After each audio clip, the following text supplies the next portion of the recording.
Hey guys, tonight we begin with the remarkable lives and incredible resilience of medieval peasants. The everyday heroes who, despite the odds, managed to survive some of the coldest and most brutal nights in history. From makeshift insulation, tricks to communal sleeping strategies, their story is one of grit, ingenuity, and determination. So, before you get comfortable, take a moment to like the video and subscribe, but only if you genuinely enjoy what I do here. And let me know in the comments where you're tuning in from and what time it is for you. It's always fascinating to see who's joining us from around the world. Now, dim the lights, maybe turn on a fan for that soft background hum. And let's ease into tonight's journey together. When you think of medieval life, you might imagine jousting, knights, grand feasts, and merry fairs. But for the average peasant, winter was less about merriment and more about how do we not die tonight. It wasn't just a season. It was a test of endurance that came around every year, like an especially cruel teacher who didn't believe in second chances. Picture this. You're living in a tiny mud and stick hut with walls so thin you could probably hear a bird sneeze from outside. No insulation, no windows, unless you count a small hole stuffed with animal skin, and definitely no thermostat wars with your siblings. The inside temperature of your home was usually just a polite couple of degrees above whatever the weather was doing outside. If it was freezing outdoors, it was politely slightly less freezing inside. Congratulations, dot nights were the worst. Darkness swallowed everything. The wind howled like an angry ghost, and the fire in the hearth sputtered pathetically, doing its best, but mostly just roasting the toes of whoever was sitting closest. If you were on the other side of the room, sorry, you might as well have been camping outside with worse snacks. Clothing wasn't much help either. Peasants didn't own fancy fur coats or goose-down blankets. You had a couple of rough spun wool tunics, maybe a cloak that smelled suspiciously of goat, and a hope that layering them would turn you into some kind of human onion. Spoiler, that didn't really work. And forget about snuggling under soft quilts. Beds were often nothing more than sacks stuffed with hay or straw, maybe with a few old rushes thrown in for good measure, and bonus, some fleas for extra company. Luxury, thy name is medieval peasant life. The cold wasn't just uncomfortable, it was dangerous. Frostbite, hypothermia, and general freezing to death were constant risks, especially for young children and the elderly. Every morning that you woke up still breathing was considered a minor miracle and honestly worth celebrating, maybe with a slightly less frozen turnip for breakfast. So yes, surviving a medieval winter wasn't about comfort. It was about gritting, your teeth piling on every piece of cloth you owned, huddling with your livestock, and praying you didn't wake up with icicles hanging off your eyebrows. And the real adventure, it was just beginning. If you think your apartment is drafty because the window doesn't close properly, medieval peasants would like a word. Their homes weren't just drafty. They were basically very enthusiastic wind tunnels with a roof. Most peasant houses were what historians politely call wattle and daub construction. Translation: sticks crisscrossed like a giant basket, smeared with a charming mixture of mud, straw, and animal dung. Yes, dung. They weren't trying to be gross. Dung was a cheap, sticky insulator. Plus, it was always readily available, shall we say. These walls, no matter how lovingly smeared, didn't stand much chance against a proper winter storm. The cold. Wind found every crack, every gap, and gleefully danced its way into the one-room homes, swirling around and making sure you never got too comfortable. Privacy, absolutely not. Warmth, not really. Character building, definitely dot, and then there were the roofs. Thatched roofs looked picturesque, sure, but after a few months of rain and snow, they sagged, leaked, and occasionally wet in the local. Wildlife, nothing says pleasant evening like a squirrel dropping onto your dinner. Windows, if they existed at all, were laughably tiny and usually covered with thin animal hides or wooden shutters. Glass was so expensive that even the lord of the manor probably couldn't afford more than a single tiny pane and peasants. They were just happy if the wind didn't rip the cowhide right off the wall mid-blizzard. To make matters worse, floors were often just compacted dirt. When it rained or snowed heavily, mud seeped up through the ground, so technically you could say they had indoor water features. Not that they appreciated it. In winter, every step inside your own home could feel like trudging across a frozen marsh. Cold from below, cold from above, cold from inside. It was a three-dimensional assault on your body heat. But medieval peasants weren't the type to whine. They packed gaps with moss, jammed old rags into the worst drafts, and huddled close to each other. Human insulation at its finest. Creativity, stubbornness, and a bit of sheep grease rubbed into the walls were often the only things standing between them and becoming medieval popsicles. Because if your house was falling apart and your best protection against the elements involved, mud and goat hair, well, at least you could laugh about it. Sort of, if your teeth weren't chattering too hard dot as if the freezing air wasn't enough, medieval peasants also had to battle a silent enemy rising from below. The frozen ground itself.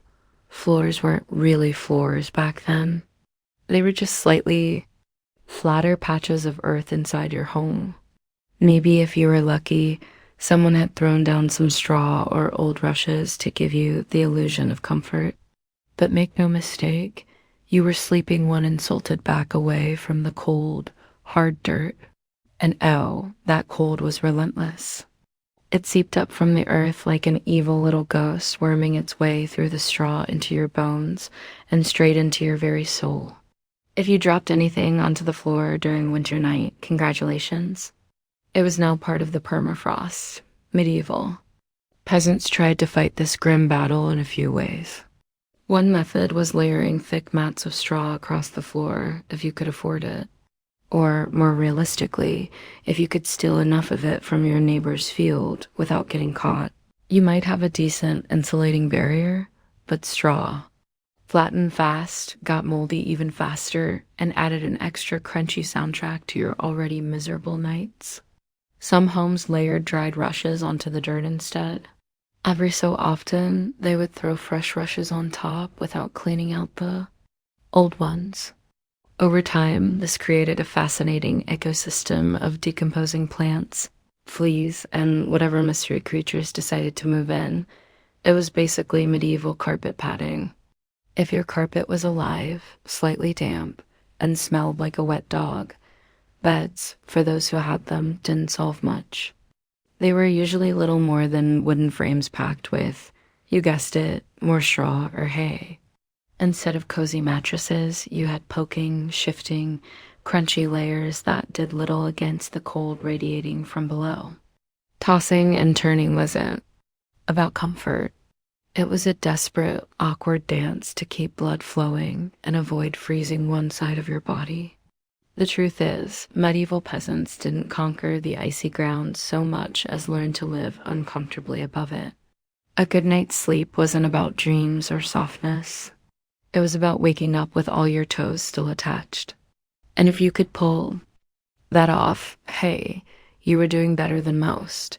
If medieval homes had a single hero during winter, it wasn't the roof or the walls, or even the brave layers of dirt and dung insulation. It was the hearth, a crackling, stubborn fire pit that served as the only real defense against the cold, the darkness, and the general gloom of medieval life. At the center of nearly every peasant home was a simple fire. No fireplace with a fancy stone mantle, no neat chimney sweeping the smoke skyward. Instead, you had a basic pit or pile of stones, some half-burned logs, and enough smoke pouring into the room to make you wonder if you were slowly becoming a ham. That's right, most homes didn't even have chimneys. Smoke just kind of did its best. It drifted out through small holes in the roof, cracks in the walls, or right into your lungs if it was feeling lazy that evening. It wasn't ideal for breathing or your overall lifespan, but on the bright side, it did a great job of fumigating fleas and other unwanted guests. Who needs pest control when you're marinating in smoke 24/7? The hearth wasn't just about warmth either. It was the kitchen, the light source, and sometimes even the medieval version of a television. People sat around the fire telling stories, gossiping, or just staring into the flames because, frankly, there wasn't much else to do after sunset. Keeping the fire alive wasn't just a nice idea, it was mandatory. Letting the fire die out at night was like putting up a sign for the cold to come in and finish you off. Plus, reigniting a fire in winter wasn't as easy as striking a match. You had to work with flint, steel, kindling, and more prayers than you'd ever offered before. Everyone in the family had a duty, stoking the flames, watching the embers, adding peat, sticks, or if you were lucky, a precious piece of dry wood. It was a constant battle between human persistence and the smothering cold that wanted nothing more than to snuff you out. The hearth didn't guarantee survival, but without it, survival was downright impossible. It was a smoky, sputtering, often disappointing little fire, but in a medieval winter, it was the beating heart of hope. If there was one thing medieval peasants feared more than running out of ale, it was letting the fire go out overnight. Without that warm, flickering lifeline, the cold would creep in faster than a tax collector after harvest. And in the dead of winter, restarting a fire from scratch wasn't just inconvenient. It could be deadly. Matches didn't exist yet. Lighters dream on. Rekindling a fire meant striking flint and steel together, praying for a single precious spark, and then coddling that spark with tender love and whatever dry kindling you hadn't already burned days ago. Imagine trying to do all this in the freezing dark, half asleep with frozen fingers. Now add a hungry wolf howling in the distance for extra motivation. So peasants got smart. They banked the fire. No, not in a cozy savings account. Banking meant carefully burying the embers under a mound of ash right before bed. The ash acted like a blanket, insulating the glowing coals and keeping them alive, just barely until morning. If you did it right, you could stroll over at sunrise, poke the pile a little, add fresh wood, and voila, fire without the frostbite. But if you did it wrong, well, let's just say mornings got a whole lot colder and a whole lot grumpier. Fire banking was an art passed down from parent to child like a prized family recipe. Everyone had their own little secrets. Some said use dry ash only. Others insisted a bit of dampness was key. Some packed the embers tight. Others let them breathe. You could practically start a medieval argument just by suggesting a better fire banking method. It was the ancient version of arguing over barbecue techniques, just with slightly higher survival stakes. Sometimes banking the fire wasn't enough. A howling wind might sneak through a crack and snuff it out anyway. Or a clumsy sheep might stumble into the hearth. Yes, it happened. That's why some families took turns getting up in the night to check the coals. Basically the medieval equivalent of sleepwalking to the thermostat. In the end, fire banking was less about mastering nature and more about buying just a few more precious hours of warmth. And if you woke up to even a single surviving ember, that was your victory right there. And enough to face another day of battling the cold in medieval times. The phrase, the more the merrier, wasn't just about parties. It was a winter survival tactic. When the fire sputtered and the freezing winds whistled through every crack, there was one surefire source of warmth: each other. And if that meant sleeping cheek to cheek with your entire family, neighbors, livestock, and possibly a very confused goose, so be it. Forget about personal space. Privacy wasn't even a concept. On the coldest nights, the goal wasn't comfort. It was don't wake up frozen to the floor. Entire households piled into the warmest corner of the house, wrapped in whatever scraps of cloth they could find, and formed what could best be described as a desperate, snoring human lasagna. Younger kids squeezed in between parents, grandparents snuggled under the outer layers, and if Cousin Ethel showed up unexpectedly, well, there was always room for one more. If you were lucky, you got to sleep in the middle, where body heat radiated from all sides. If you were unlucky, you were on the edge, the medieval equivalent of sleeping next to the door of a meat locker. And woe to the person who moved too much during the night. You shift once to get comfortable, and suddenly you've knocked Aunt Maud into the freezing draft by the wall. Congratulations, you're now the family villain. Sometimes even bedding was shared, a communal straw mattress that slowly flattened under the nightly weight of multiple generations. And because hygiene wasn't exactly winning any awards back then, let's just say it wasn't the most fragrant sleeping arrangement. But hey, when it's you versus frostbite, you stop being picky. Heat wasn't just nice, it was strategic.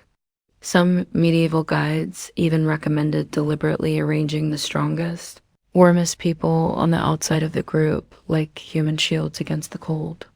Babies and frail elders were tucked deep in the center, treated like the precious little heat generators they were.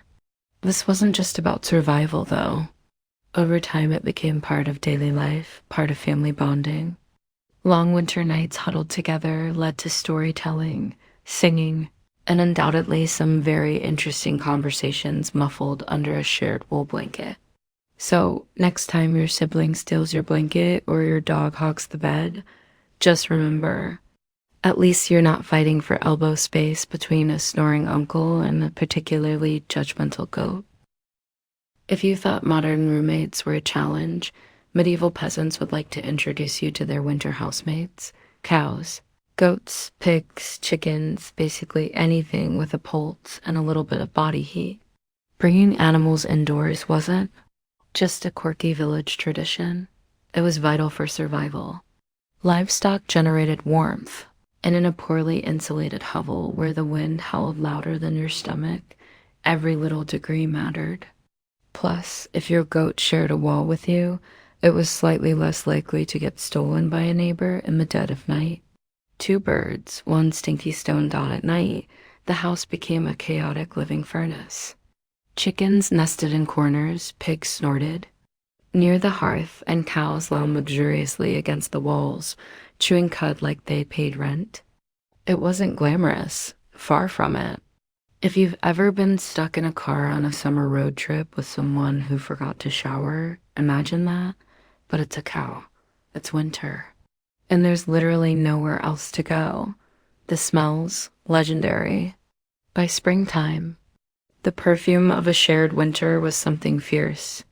You didn't need to light a candle. Your nostrils were already on a wild ride, but medieval peasants developed a selective nose. They didn't complain much because they knew one uncomfortable truth. The more animals inside, the fewer frozen toes in the morning. Certain animals even had prime spots. Cows, being the biggest and warmest, usually took center stage near the family. Goats were allowed closer in for their warmth. And because goats, being goats, would find a way inside anyway, chickens roosted in rafters or old baskets, and pigs, well, pigs didn't care. They plopped down wherever they pleased, probably right in the middle of the floor. Of course, sharing your bedroom with livestock wasn't without hazards. Imagine drifting off peacefully only to be rudely awakened by a chicken deciding your hair. Makes a good perch, or stepping barefoot into something suspicious first thing in the morning. Yes, medieval mornings could be full of surprises. Still, despite the noise, the smells, and the occasional hoof to the ribs, peasants understood the simple math. Cold kills and cows cuddle whether they want to or not. In the battle against winters, icy fingers, a warm, slightly slobbery cow breath was often the deciding factor between life and death. In medieval winters, fashion wasn't about looking good. It was about not dying. Peasants weren't flipping through the latest trends. They were layering up like they were preparing for battle against the Grim Reaper himself. The rule was simple. If you owned it, you wore it, sometimes all at once. First, the basic undertunic, a scratchy, probably not too clean linen shirt. Over that, a thicker woolen tunic. Then another, if you had it, add some leggings that sagged at the knees, a rough cloak draped over your shoulders, and if you were really lucky, a patched up sheepskin thrown on top like a prize trophy. Congratulations. You are now approximately 10% warmer and 90% itchy Ardot boots were a luxury. Many peasants wrapped their feet in layers of cloth or old rags and stuffed them into wooden clogs. If the cold still bit through, well, you just added another rag and hoped you didn't lose a toe. And forget about washing all these layers. Washing your clothes in the middle of winter meant dragging them to a frozen stream, smashing through the ice, and then waiting 2 days for your only shirt to dry.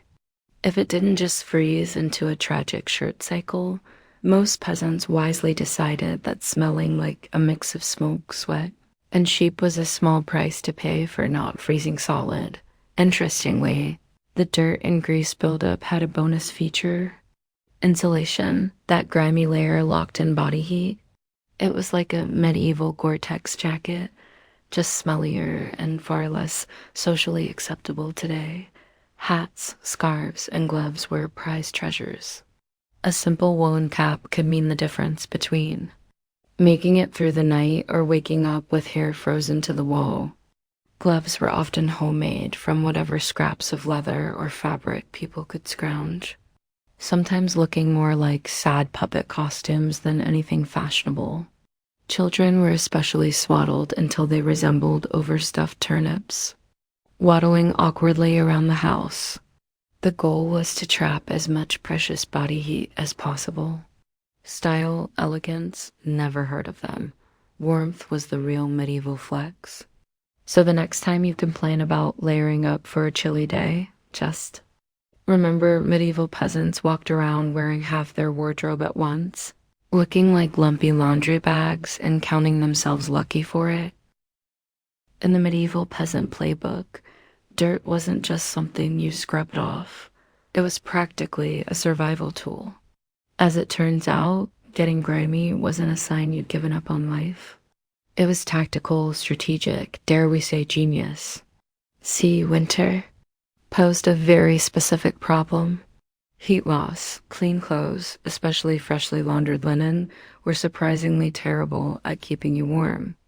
They were breathable, sure, but when the air temperature hovered somewhere between hypothermia and instant, regret, breathable wasn't exactly a selling point. That's where dirt came in dot as peasants trudged through day after day without washing their clothing. Layers of grime, natural body oils, and good old-fashioned mud began to build up on their tunics, cloaks, and leggings. Over time, this natural armor clogged the tiny gaps in the fabric, making clothes more wind-resistant. It was like medieval weatherproofing, just smellier. Sure, you smelled like a goat who lost a bet, but guess what? You were warm. In fact, some medieval folks believed that washing yourself too often in winter could actually make you sick. Better to keep that protective holy filth barrier intact. Bathing was rare, laundry even rarer, and soap, when it existed, was reserved for serious occasions like when the bishop showed up or maybe right before you died. Adding to the strategy, peasants layered their clothes without changing the ones underneath. You just threw your new layer on top of last month's. Eventually, you became a walking museum of the past 6 weeks. Every stain telling the heroic story of that one time I slipped in the mud but didn't die. To outside observers, medieval peasants might have looked and smelled like they had completely given up on hygiene, but the peasants knew better. That grimy, crusty tunic was a thermal shield against death by frostbite. It wasn't glamorous, but neither was freezing to death because you wanted to smell like flowers. Besides, in a world where literally everyone stank to high heaven, you weren't offending anyone. Nose blindness was practically a way of life. So yes, in medieval winters, filth wasn't failure. It was fashion, it was function. And if you had a thick, greasy outer layer by February, you, my friend, were winning at life.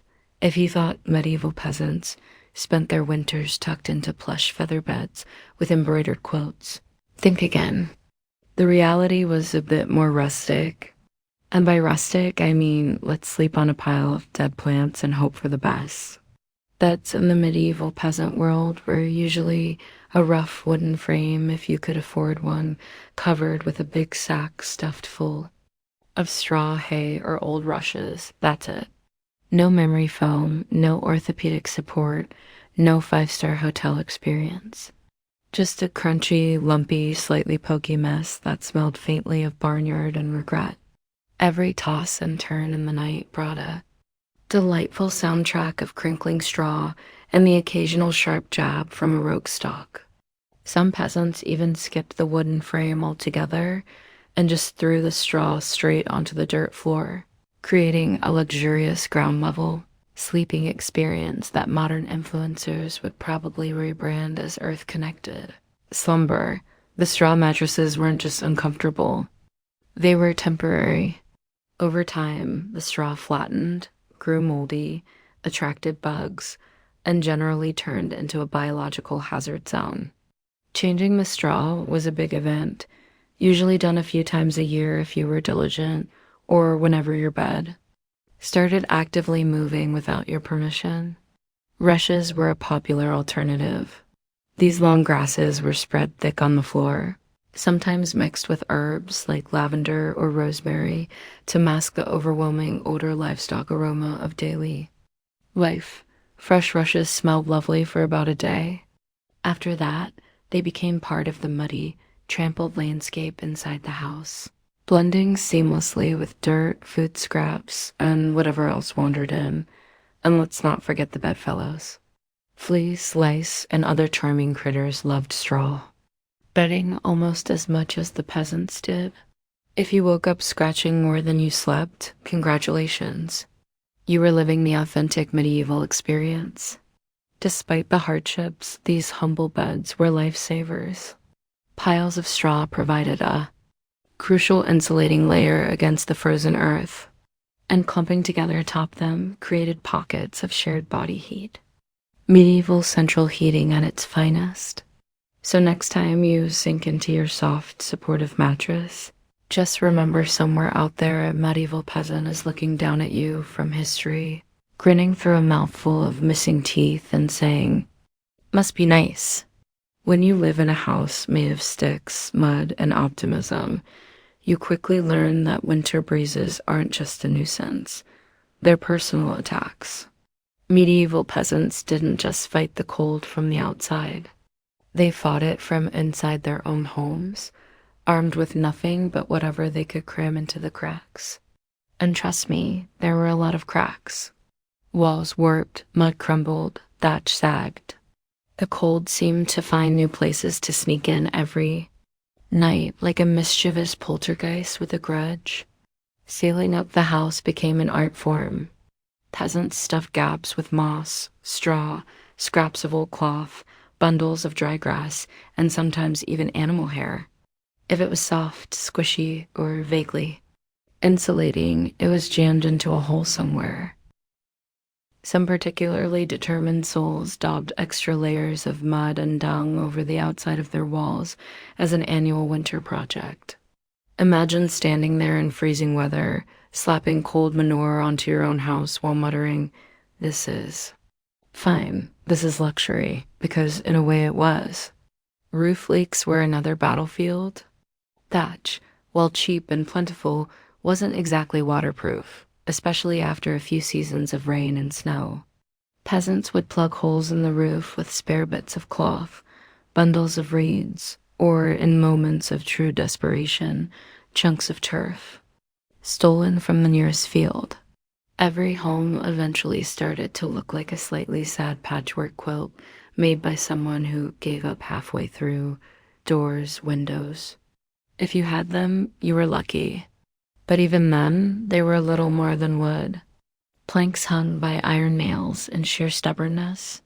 Window holes were often covered with animal hides or a thick cloth soaked in animal fat to block out the worst drafts and add a bonus aroma of mystery meat to the living space. Every night was a battle between human ingenuity and the relentless, sneaky cold. One minute you were warm, the next minute a sudden gust would find the one spot you missed, slapping you awake like a frosty hand of doom. Yet somehow, through cleverness, stubbornness, and a refusal to accept slightly frozen as a permanent state of being, medieval peasants patched, stuffed, and muddled their way through the worst winters nature could throw at them, one muddy handful at a time. When the cold bites hard enough to keep you awake at night, medieval peasants had a solution. Don't even try to pretend everyone's sleeping at once. Instead, they developed a survival strategy that today would make any military commander proud: sleeping in shifts. It wasn't some grand organized system with whistles and roll calls. It was far simpler and much more desperate. Half the household stayed awake, tending to the fire and patching up stray drafts, while the other half curled up under threadbare blankets and hay, trying to catch a few precious hours of half-frozen sleep. The fire needed constant attention. Left alone, it would die down, and restarting it, remember, was about as easy as getting a stubborn donkey to dance. So someone had to be on Ember Patrol. And since no one wanted to get up once they were finally warmish, families rotated shifts. You dozed for a few hours, got elbowed awake, then stumbled over to the hearth to poke, prod, and curse the fire back to life while trying not to step on a goat. The rotation wasn't glamorous. There were no night vision goggles, no late night snacks, and certainly no 5 more minutes snooze buttons. Just stiff joints, heavy eyelids, and a growing resentment toward whoever snored loudest during your shift. Children old enough to hold a stick were pressed into service, learning early that in winter everyone pulled their weight or froze trying. Grandparents sometimes stayed by the fire longer, both because of their experience and frankly because arthritis made lying down and getting up again a monumental event. And when it was your turn to sleep, good luck with people moving about, animals rustling, wind battering the walls, and the occasional sharp nudge from a sibling who accidentally rolled over too hard. Getting quality rest was a miracle. Yet, despite the exhaustion, the system worked. Sleeping in shifts meant that there was always a set of eyes and cold, begrudging hands ready to keep the hearth alive. The embers survived, and by extension, so did the family. So next time you grumble about waking up to adjust the thermostat or let the cat out, spare a thought for the medieval peasant squinting into a smoking fire at 3 a.m., wondering if toes were really that important dot after all. You know, it's cold when you have to think about how you breathe just to stay alive. Medieval peasants didn't just battle the freezing air with cloaks, fires, and creative sleeping arrangements. They even adjusted the way they inhaled and exhaled to survive the night. The problem was simple. Deep open-mouthed breathing pulled icy air straight into your lungs. In a world where pneumonia could kill you faster than you could say Hail Mary, that was a risk nobody wanted to take. So peasants learned the art of what you might call survival breathing. Instead of sucking in huge gulps of air like they'd just run a marathon, they kept their breathing shallow, slow, and most importantly, through the nose. The idea was to gently warm the incoming air a bit before it hit their lungs. It wasn't perfect, but it was better than coughing yourself into the grave by February dot if you accidentally took a big mouthful of cold air. Congratulations. You just bought yourself a ticket to a week of hacking out bits of what felt like your soul with. No doctors in sight and grandma treating you with hot onion tea and firm prayers. Some people even tucked parts of their cloaks, shawls, or rags up over their faces while they slept, creating a makeshift breath warmer barrier. Of course, this also meant you ended up with a damp, slightly soggy fabric patch clinging to your mouth by morning. But hey, it beat freezing from the inside out. Children were taught these tricks early on. Parents would scold little ones for panting like dogs indoors during the cold months. And honestly, between strict breathing lessons, itchy wool layers, and sleeping next to an aggressively gassy goat, medieval childhood winters were character building on a whole different level. At night, tucked into straw bedding under piles of cloaks and next to a gently steaming cow, breathing became an art form.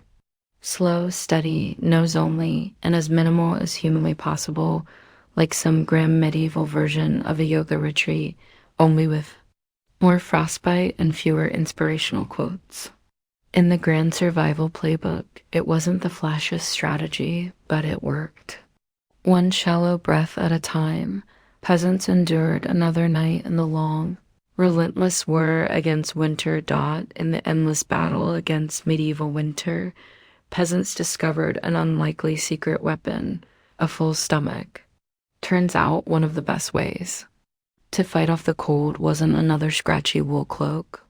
It was stuffing yourself with something hearty and heavy right before bed. Calories meant warmth.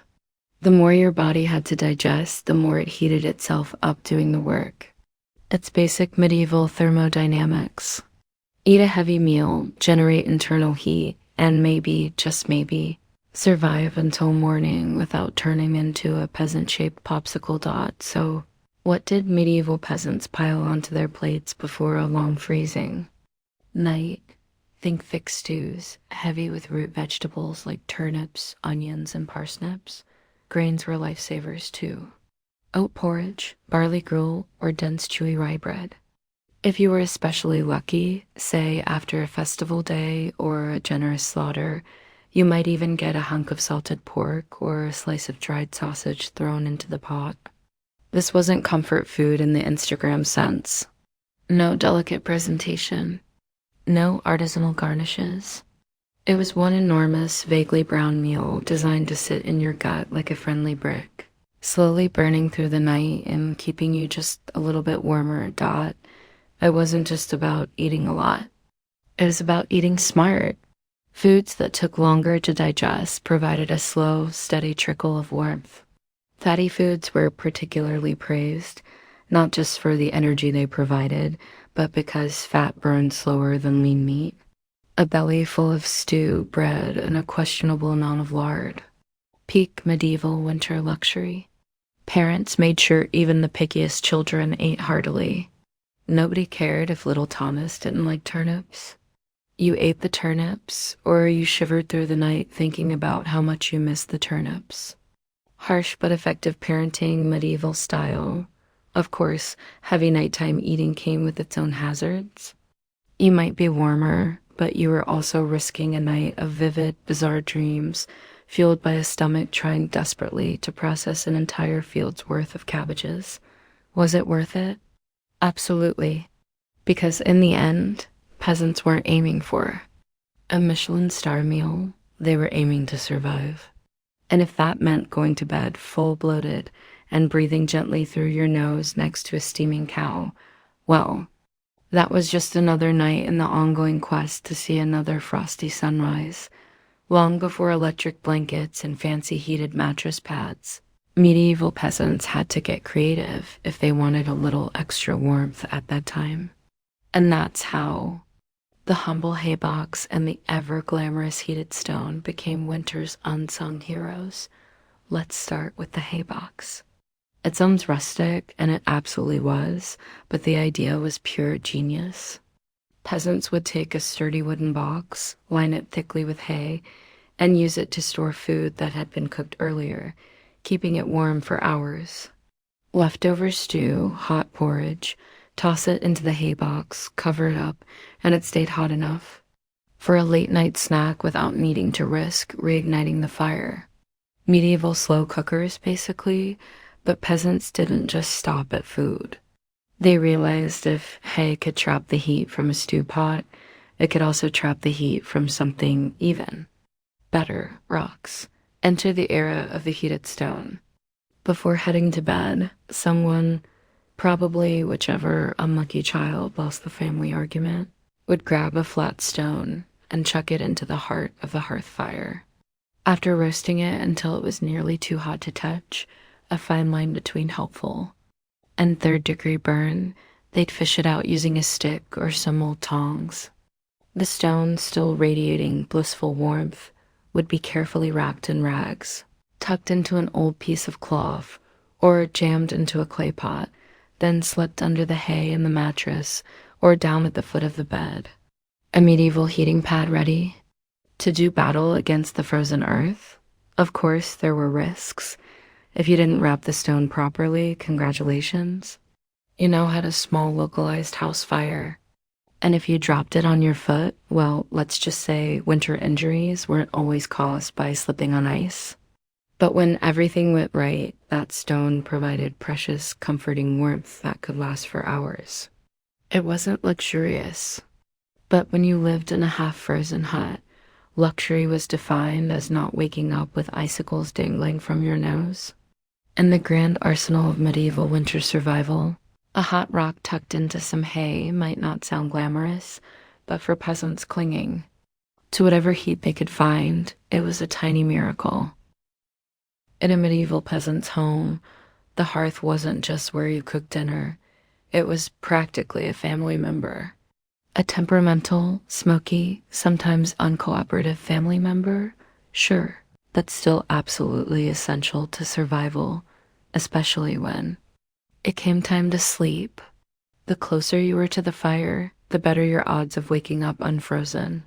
That meant sleeping arrangements were less about personal preference and more about strategic positioning. Infants, the elderly, and anyone sick or frail got first dibs on prime real estate. Parents, older kids, and sturdier adults fanned out from there like human insulation layers. Being assigned a spot close to the fire wasn't just kindness. It was basic survival math. Babies were fragile heat generators, and elders were precious repositories of family knowledge, and let's be honest, the best gossip. Protecting them with prime warmth was non-negotiable, but it wasn't all cozy toasting by the flames.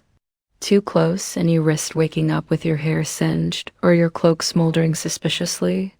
Too far and you were basically camping in an icebox. It was a delicate dance. Stay near enough to bask in the fire's glow, but not so near that you had to explain to your neighbor why you now looked like a half-cooked roast. The fire also didn't spread warmth evenly. It mostly roasted the people directly in front of it, while everyone else fought over the narrow cone of heat like cold lizards jostling for a sunbeam. If you were lucky enough to fall asleep facing the fire, you might have one blissfully warm side, and one side frozen so solid you could probably knock on it. Pets and livestock, of course, muscled in too. A dog might wedge itself between you and the fire, tail wagging dangerously close to open flame.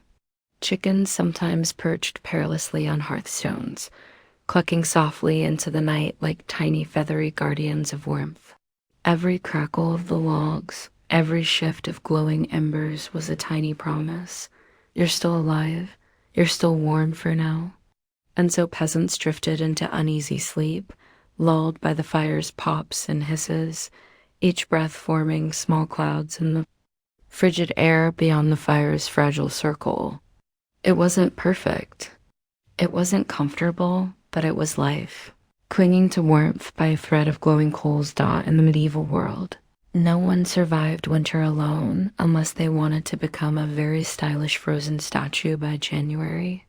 Survival wasn't just a family affair. It was a village project. A messy, muddy, loud collaboration where everyone's warmth and life depended on everyone else. The peasants knew that in the dead of winter, a strong fire and a pile of hay could only do so much. If your neighbor's house went dark, you noticed? If the smoke from old Tom's hearth suddenly stopped curling into the sky, someone went to check. And not just because Tom owed you a chicken, though that might be part of it, but because community meant survival.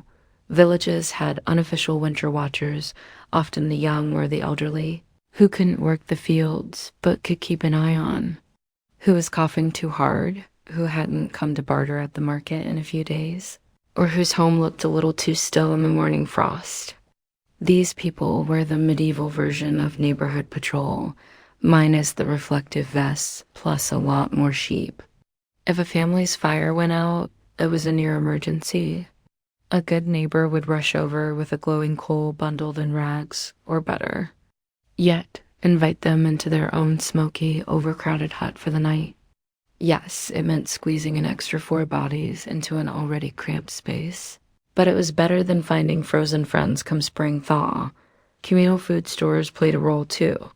During especially brutal winters, villages sometimes pooled their last salted meat, grain, and dried vegetables. It was grim charity. No one had much, but a few communal meals could be the difference between staggering into spring or not. Even children understood the stakes. They helped deliver wood, shared embers, and ran urgent messages when someone needed help. No one was too small or too tired when winter came knocking. Sure, medieval villages weren't all sunshine and hugs. Feuds happened. Disputes over land, goats, or who borrowed whose good cooking pot never really went away. But when the nights grew deadly cold, old grudges were often quietly shelved. After all, a rival was still worth saving, because tomorrow it might be you needing rescue. In the icy heart of winter, the village became one big, stubborn family. Sometimes dysfunctional, often hilarious, always fiercely determined to survive. Together, one muddy boot, one crackling ember, one frozen smile at a time. When medieval peasants faced the merciless cold of winter, they didn't just pile on cloaks or stoke the fire. They prayed a lot, because when the wind howled like wolves outside your paper-thin walls and the fire shrank into sullen embers, you wanted every possible advantage, including a little divine intervention. Faith wasn't just a Sunday affair back then. It was woven into every frozen breath. Before crawling under layers of straw and scratchy wool, families would kneel together, offering up hurried prayers to keep the fire burning, the roof intact, and their toes attached by morning. Saints became more than distant holy figures. They were winter's frontline defense. Saint Agatha, for instance, was called upon to protect against throat ailments. Not a minor concern when one mouthful of icy air could land you coughing up your soul. Saint Nicholas wasn't just the jolly gift giver of later legend. He was also asked to protect households from sudden ruin during the lean, deadly months. Superstitions wrapped themselves snugly around daily survival. Some families sprinkled a holy water near the hearth before sleeping, hoping it would protect against evil spirits, or at the very least mischievous drafts. Others marked doorways with blessed chalk after certain feast days, pleading for warmth and luck to find their way inside. Candles played a role too. Special vigil candles, often blessed by the local priest or the most pious old woman in the village, were sometimes kept burning throughout the night, a flickering plea against the cold darkness clawing at the walls. And of course, no serious winter prayer session was complete without a few promises. Dear Lord, if you just get us through this night, I swear I'll be kinder to my neighbor, even the one who keeps stealing our turnips. Faith wasn't some abstract comfort. It was a daily, urgent conversation. The peasants weren't asking for luxury, just survival. A little heat, a little food, and one more day to muddle through until spring broke the frozen grip on their tiny villages. It was simple raw hope whispered into the smoky rafters, tangled in breathless prayers, and tucked under itchy blankets that somehow carried them through the endless, merciless nights of winter, dot for all the ingenuity, prayers, and stubbornness. Medieval peasants threw it wit at a. The truth was chilling. Sometimes it wasn't enough. And when winter won, it didn't just take a few unlucky souls.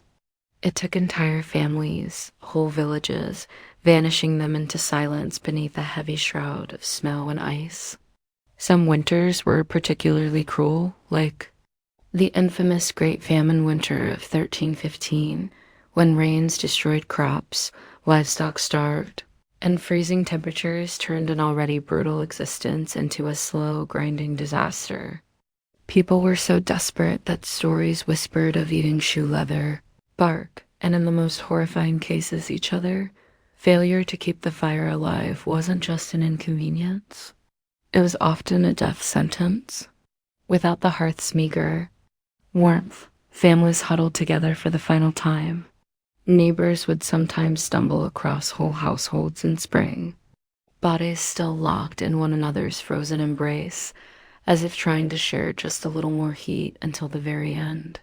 Houses themselves could collapse under the weight of heavy snow or battering ice storms, a roof giving way in the middle of.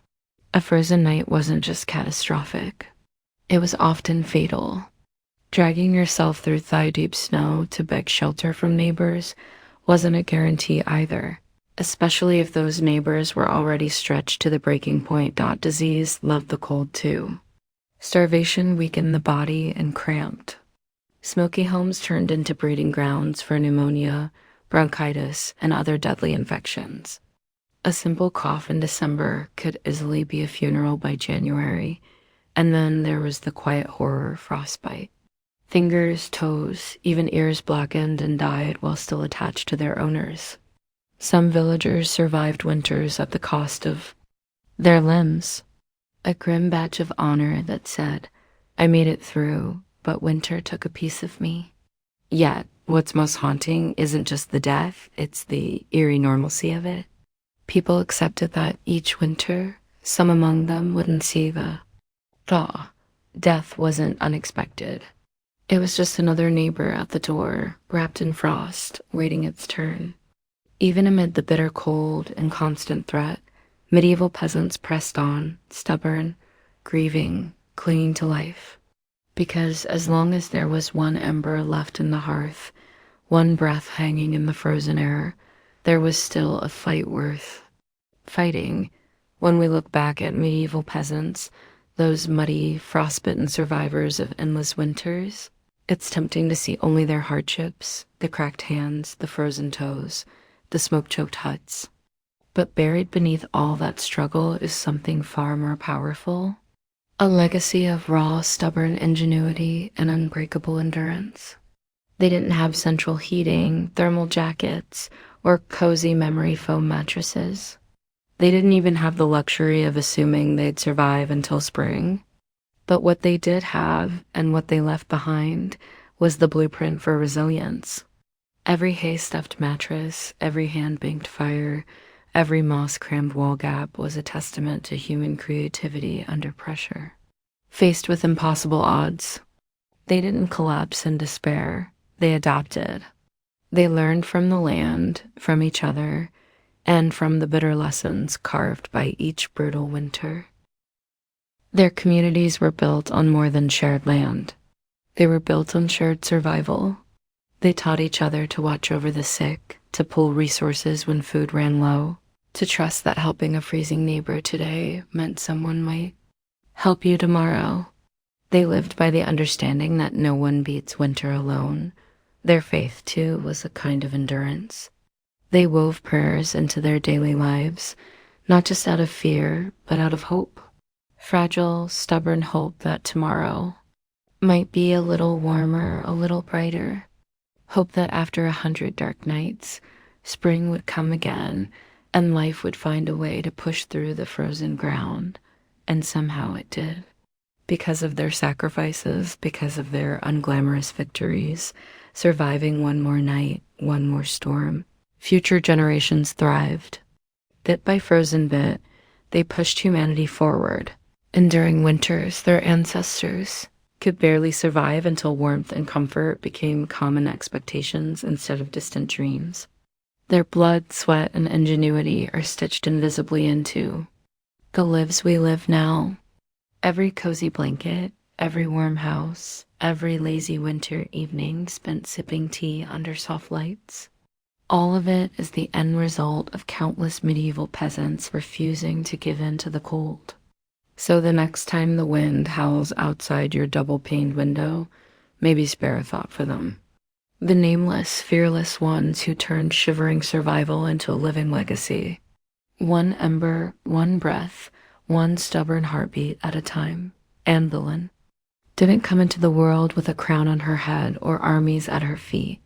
Born around 1501, likely at Blickling Hall or Hever Castle, she was the daughter of Thomas Boleyn, an ambitious diplomat, and Elizabeth Howard, a noblewoman with powerful family ties. In the grand scheme of Tudor society, Anne's birth barely stirred a ripple. Yet from these modest beginnings, something extraordinary was taking root. A life that would one day tilt the course of English history. From an early age, Anne was set apart not by her wealth, but by her mind.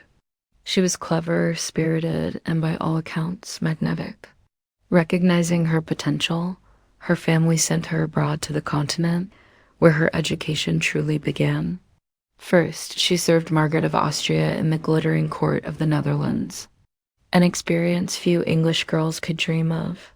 There, Anne absorbed the art of diplomacy, refined manners, and the subtle dance of European politics. But it was in France that Anne's brilliance was truly polished. She spent years in the sophisticated courts of Queen Claude and Queen Marguerite of Navarre, learning the language of influence, elegance, flirtation, wit. While other young women perfected their embroidery, Anne mastered conversation, intrigue, and the art of commanding attention without ever seeming to seek it. By the time she returned to England in the early 1520s, Anne was something rare, a woman who could rival the sophistication of continental courtiers while carrying the ambition of a rising English house. She wasn't a classic beauty. Even her admirers admitted as much, but she was arresting. Dark eyes that sparked with intelligence, a quick musical voice, a way of moving that suggested purpose just barely concealed beneath layers of courtly grace. Anne didn't just enter rooms, she changed their gravity. At a time when a woman's fate was often sealed by birth and marriage, Anne refused to drift quietly into obscurity. She had seen the power that charm and intellect could wield in foreign courts, and she intended to use that knowledge at home. Anne Boleyn was still a young woman then, clever, ambitious, untested, but history was already beginning to stir around her. The girl who returned to England was no longer just Thomas Boleyn's daughter. She was a player in a larger game, one that would soon engulf the crown itself. When Anne Boleyn returned to the English court, she was unlike anyone the nobility had ever seen. In a world full of pale-faced, modest English roses, Anne was a thunderstorm, electric, unpredictable, impossible to ignore. Her dark hair, bold eyes, and quick, sharp wit set her apart from the gentle, obedient ladies who filled the court of King Henry VIII. At first, she played the role expected of her, a maid of honor to Queen Catherine of Aragon, but even in the Queen's shadow, Anne's presence flickered like a candle too bright to snuff out. She danced gracefully, spoke French with the ease of a native, and laughed with a confidence few women dared display. Men noticed. Women gossiped. The court buzzed quietly about the striking Boleyn girl. It wasn't long before she caught the most dangerous attention of all. The king himself, Henry VIII, was no stranger to flirtation. His court was a playground of whispered promises and secret liaisons, but Anne was different. She didn't swoon at his compliments or fall eagerly into his arms like so many others had. She teased, she challenged, she refused. Henry, a man used to instant adoration, was captivated. The more Anne held him, at arm's length, the deeper he fell. Letters passed between them, filled with declarations of love, frustration, longing. Henry offered her the role of royal mistress, the most powerful unofficial position at court. Anne astonishingly said no. She would not be just another conquest, a forgotten mistress lost to time. If Henry wanted her, he would have to make her. His wife thought it was a gamble so audacious that it stunned the court. After all, the king was already married. His queen, Catherine, was beloved by the people and fiercely protected by her nephew, the Holy Roman Emperor. The church itself would have to be defied for Henry to claim Anne. But Anne didn't flinch. She had lived in the courts of Europe, where queens wielded soft power from behind lace fans and painted smiles. She knew ambition was a dangerous game, but it was a game she intended to win. Standing in the candlelit halls of the English court, Anne Boleyn made her choice, not to be merely admired, but to change her destiny and England's forever, what began as an intense flirtation between King Henry VIII and Anne Boleyn soon spiraled into a national crisis. Henry wasn't merely besotted, he was obsessed. And in his obsession, he was willing to tear apart everything England had known for centuries. The king's desire to marry Anne hit a small snag.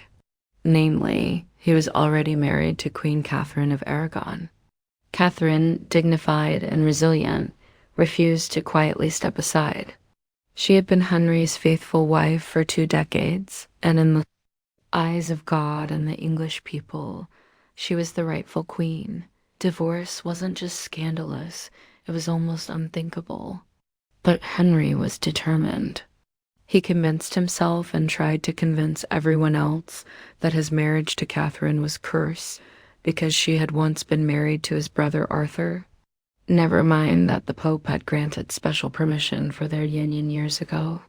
Henry now insisted that his soul was damned unless he annulled the marriage, and for her part, knew better than to appear too eager. She kept herself just out of reach, alternately encouraging Henry's hopes and maintaining her distance. Every glance, every word was measured. She wasn't merely aiming for marriage. She was positioning herself to become Queen of England. The court erupted into whispers and factions. Some noble families eagerly courted Anne's favor, seeing the winds of power shifting. Others clung fiercely to Queen Catherine, horrified at the idea of Anne replacing her. Diplomats wrote desperate letters back to Rome. Foreign monarchs threatened retaliation. Henry's own advisors shifted uneasily, sensing the ground trembling beneath their feet. As months turned into years, Henry's frustration grew. He bombarded the Pope with petitions, maneuvered his lawyers into finding loopholes, and slowly began to realize that the church would not bend easily. Catherine had powerful allies, including her nephew, Emperor Charles V, the most powerful man in Europe. Still, Henry pressed on, defying advice, tradition, and increasingly the law itself. His courtship with Anne had become something far greater than personal desire. It was now a challenge to the very structure of England's political and religious life. Anne wasn't just capturing a king's heart. She was dragging an entire kingdom into uncharted waters. A dangerous game had begun, and there could be no turning back. After nearly 7 agonizing years of maneuvering, scandal, and diplomatic chaos, Anne Boleyn's gamble paid off. In January 1533, she secretly married Henry VIII, a bold move given that he was still technically married to Catherine of Aragon in the eyes of the Pope and much of Europe. By June, Anne was crowned Queen of England in a lavish ceremony at Westminster Abbey. It should have been the crowning moment of her life, but the atmosphere was far from universally joyful. The people of London watched with weary eyes. Some cheered, others muttered prayers for Queen Catherine. Many wondered if this new queen, with her French manners and daring spirit, was a blessing or a curse. Anne entered her queenship not as a beloved figure, but as a storm. Unlike Catherine, who embodied traditional English values of humility and piety, Anne was dazzling, provocative, and politically savvy. She wore bold colors, commanded the court with sharp intelligence, and made powerful enemies with breathtaking speed. Her position, while seemingly secure, was also terrifyingly precarious.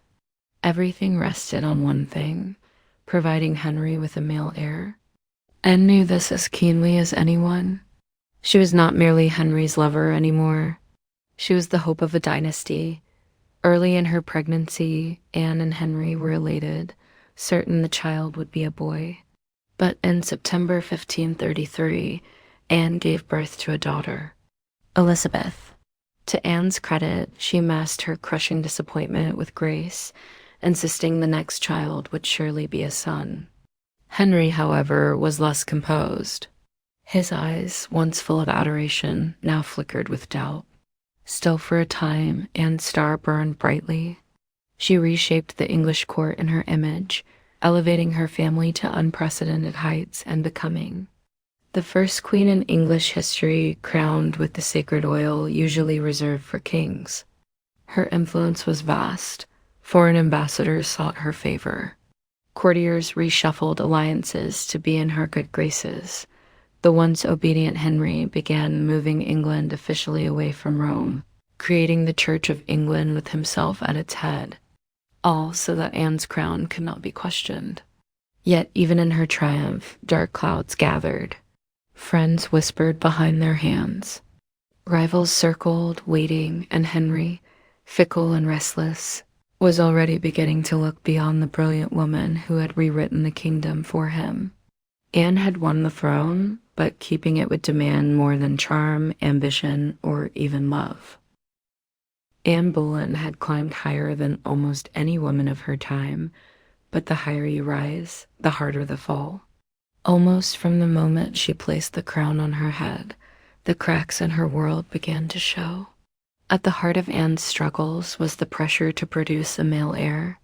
Her first child, Elizabeth, though bright and healthy, was not the son Henry VIII had hung his dynastic hopes upon, and the clock was ticking. Anne suffered multiple pregnancies in quick succession, but heartbreak followed. Miscarriages that left her physically weakened and emotionally battered. Each lost child chipped away at the foundation she had built. Henry, once passionately devoted, began to pull away, his disappointment carving rifts between them. Anne, never one to suffer in silence, argued, demanded, fought to keep her place. But Henry, a man who prized obedience as much as beauty, grew tired of her sharpness, her defiance, the very fire that had once drawn him in. Outside the royal chambers, enemies were gathering like wolves.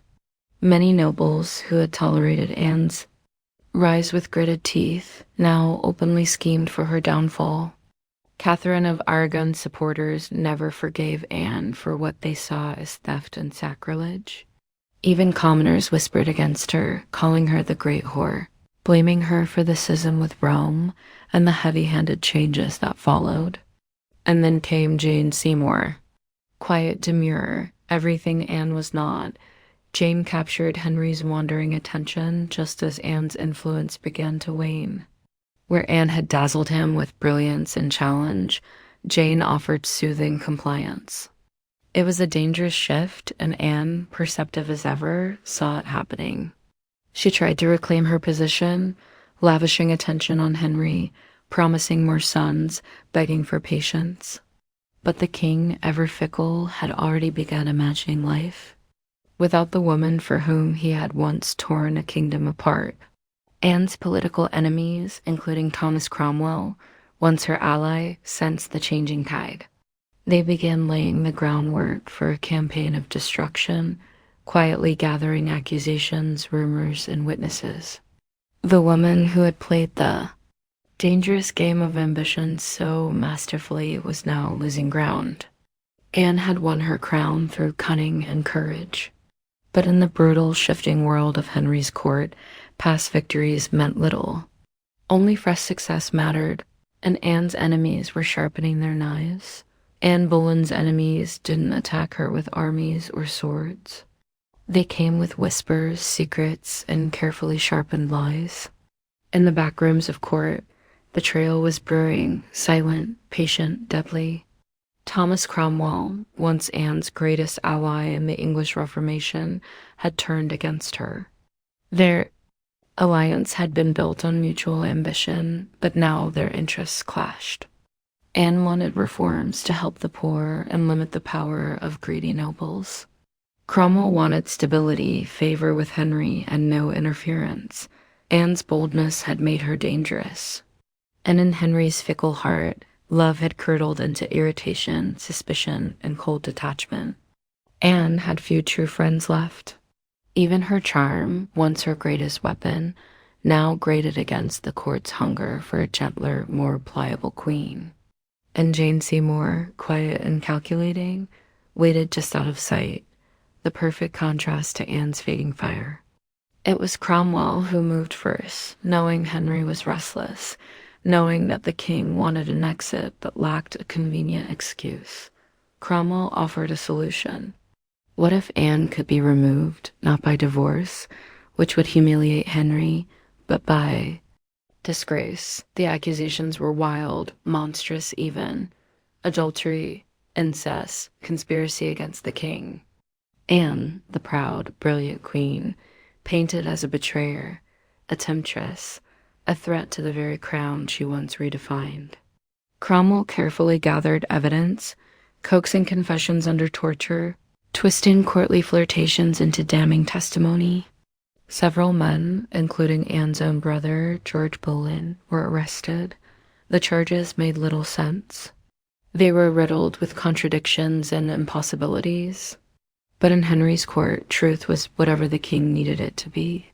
Anne, sensing the tightening noose, fought desperately.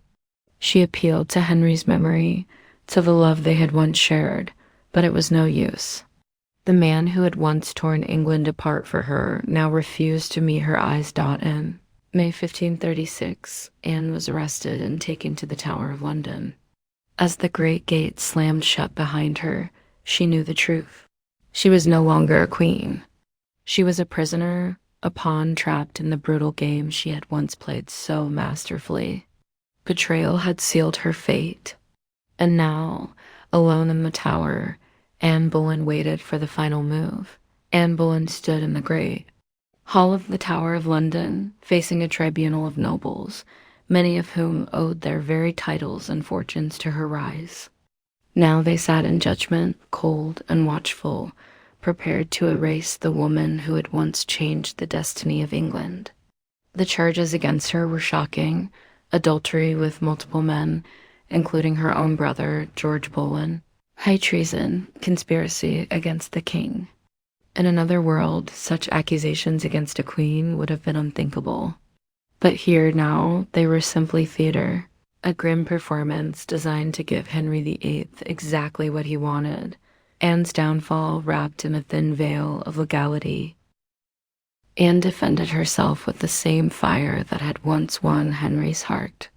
She denied every accusation with intelligence, precision, and an unwavering composure that astonished even her enemies.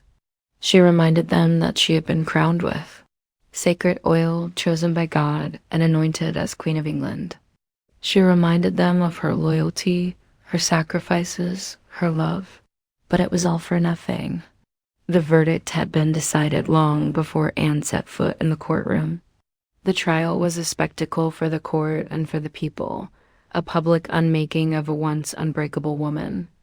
Witness after witness, many coerced or bribed, spoke damning words. Dates and places contradicted each other. Evidence was flimsy when it existed at all, but the truth was irrelevant now. Anne was found guilty. Her brother George and the other men accused with her were sentenced to death as well. Anne would be executed by beheading, a merciful sentence compared to the usual traitor's death of hanging, drawing, and quartering. When the verdict was read, Anne did not break. She stood tall, her face pale, but her spirit fiercely intact. In those final moments before being led back to her cell, she spoke clearly, declaring that she was prepared to die and prayed that God would have mercy on her soul. As the heavy doors of the hall closed behind her, the court exhaled in relief. The storm Anne had been brilliant, dangerous, unforgettable was nearly over. But even then, they did not understand. They were not erasing Anne Boleyn.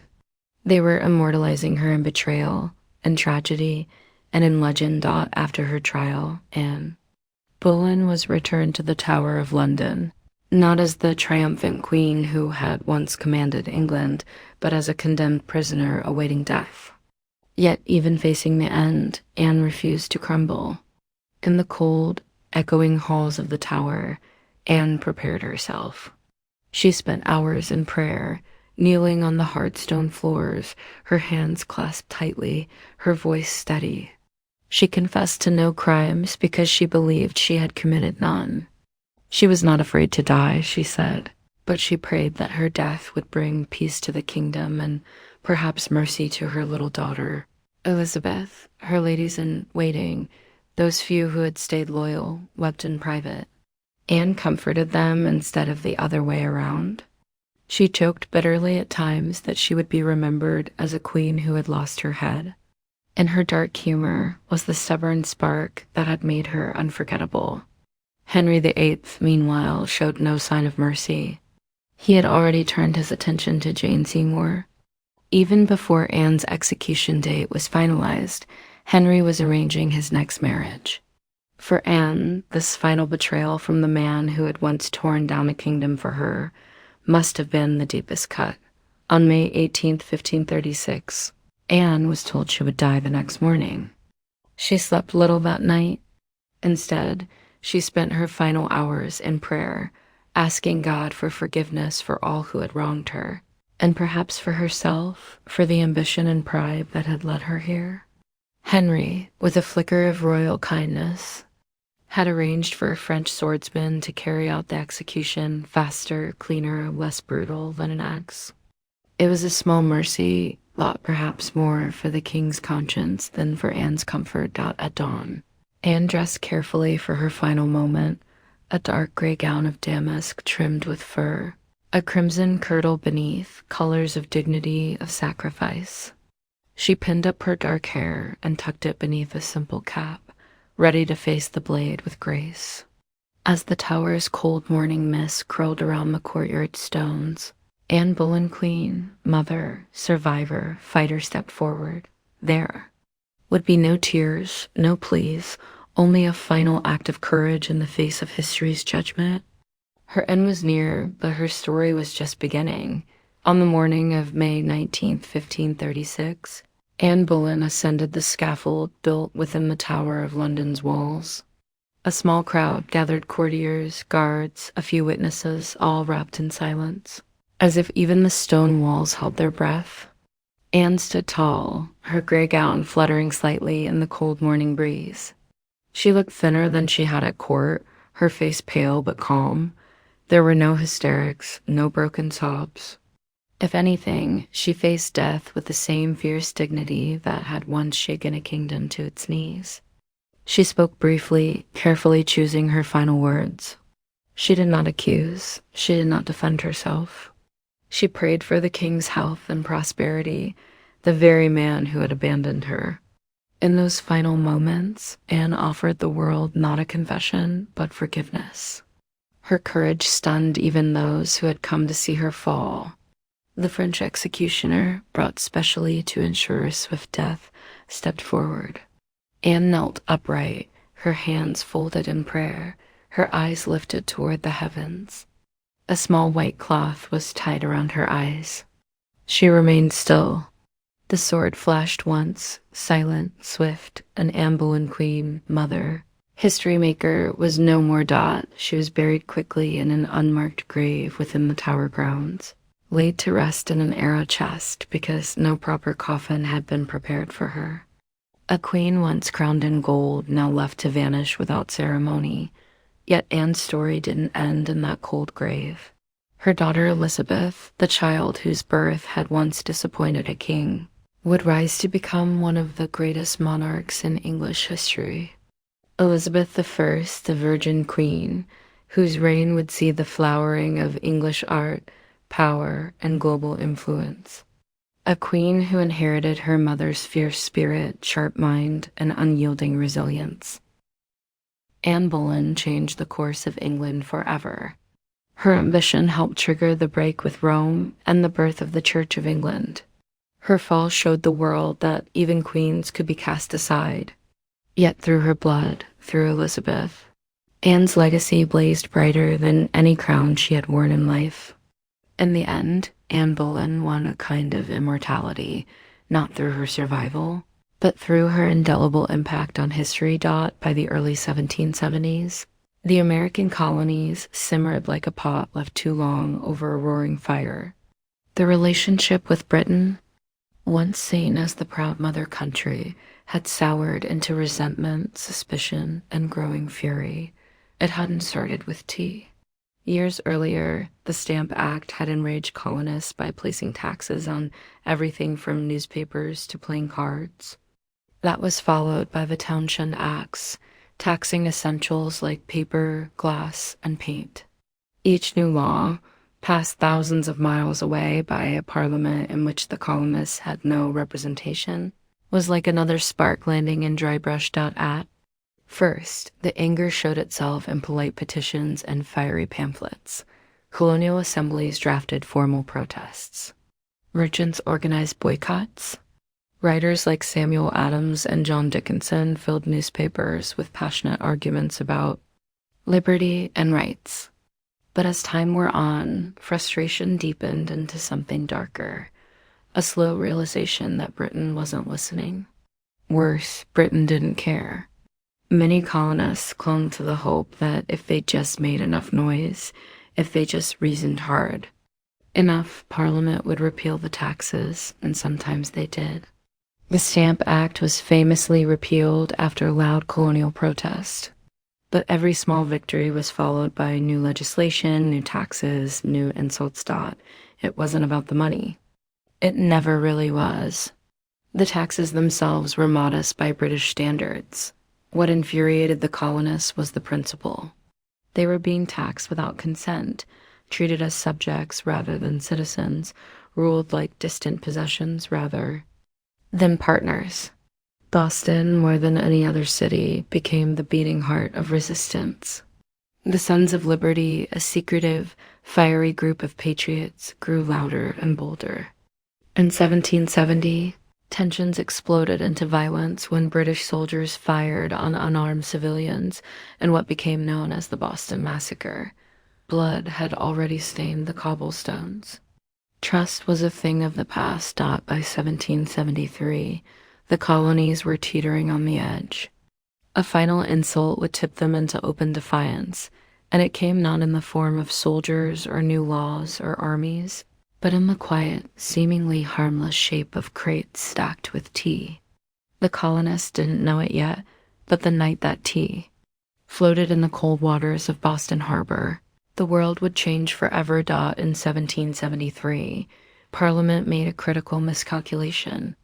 Believing the American colonies would quietly accept cheaper tea, they passed the Tea Act, a law that was supposed to save the struggling British East India Company and incidentally reassert Britain's right to tax the colonies. On paper, it looked like a good deal. The Tea Act allowed the company to sell tea directly to the colonies, cutting out the middlemen, slashing prices, and offering a luxury product at a bargain, a few pennies cheaper. What could possibly go wrong?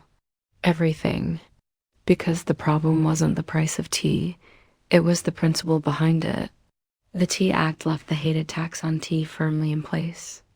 Accepting the tea, even at a discount, would mean acknowledging Parliament's right to tax the colonies without their consent. To many Americans, that was unthinkable, a surrender of the liberties they had fought to protect for more than a decade. The news of the Tea Act spread like wildfire through the colonies. Merchants fumed. They saw their livelihoods threatened by a monopoly that would crush local trade. Patriots raged at the hidden message. The Crown still believed it could do whatever it pleased. In Boston, the reaction was especially fierce. Already a city scarred by the Boston Massacre and years of economic hardship, Bostonians recognized the Tea Act for what it was, a trap disguised as a bargain.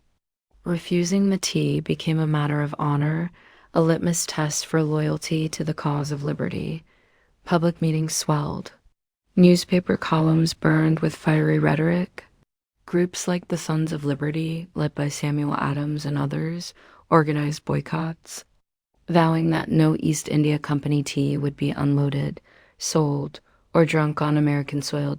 All across the colonies. Ships carrying the controversial tea were turned away by local resistance. In ports from New York to Charleston, the message was clear: we will not be bought. But in Boston, fate twisted differently. 3 ships, the Dartmouth, the Eleanor, and the Beaver, arrived, anchored in the harbor, and sat there, refusing to leave. Royal officials insisted the tea be unloaded. The colonists refused. A deadlock grew, taut as a drawn bowstring. The tension was unbearable. A single act would break it, and history would never be the same. As the British tea ships sat stubbornly anchored in Boston Harbor, the city itself transformed into a powder keg. Every day that passed without resolution tightened the tension. Boston wasn't just resisting, it was preparing for a fight. In taverns, churches, and public squares, angry colonists debated what to do. The Sons of Liberty, led by fiery voices like Samuel Adams, John Hancock, and Paul Revere, moved swiftly to organize resistance. They posted public notices calling on citizens to boycott British tea and held raucous meetings that swelled with farmers, artisans, and merchants alike. Each gathering added fuel to the fire. The Old South Meeting House became the nerve center of the resistance. Thousands crammed into the wooden hall, their breath fogging the air, their voices rising in defiance. Here, resolutions were passed, speeches were made, and tempers boiled. Each vote against the unloading of tea was another hammer blow against British authority. But while the people of Boston stood united, the clock was ticking. British law demanded that imported goods like tea be unloaded and the tax paid within 20 days. If the ships remained after the deadline, customs officials would seize the cargo and the tax would be collected by force. The Sons of Liberty understood that once the tax was paid, even under protest, the principle would be lost. It wasn't just about the tea anymore.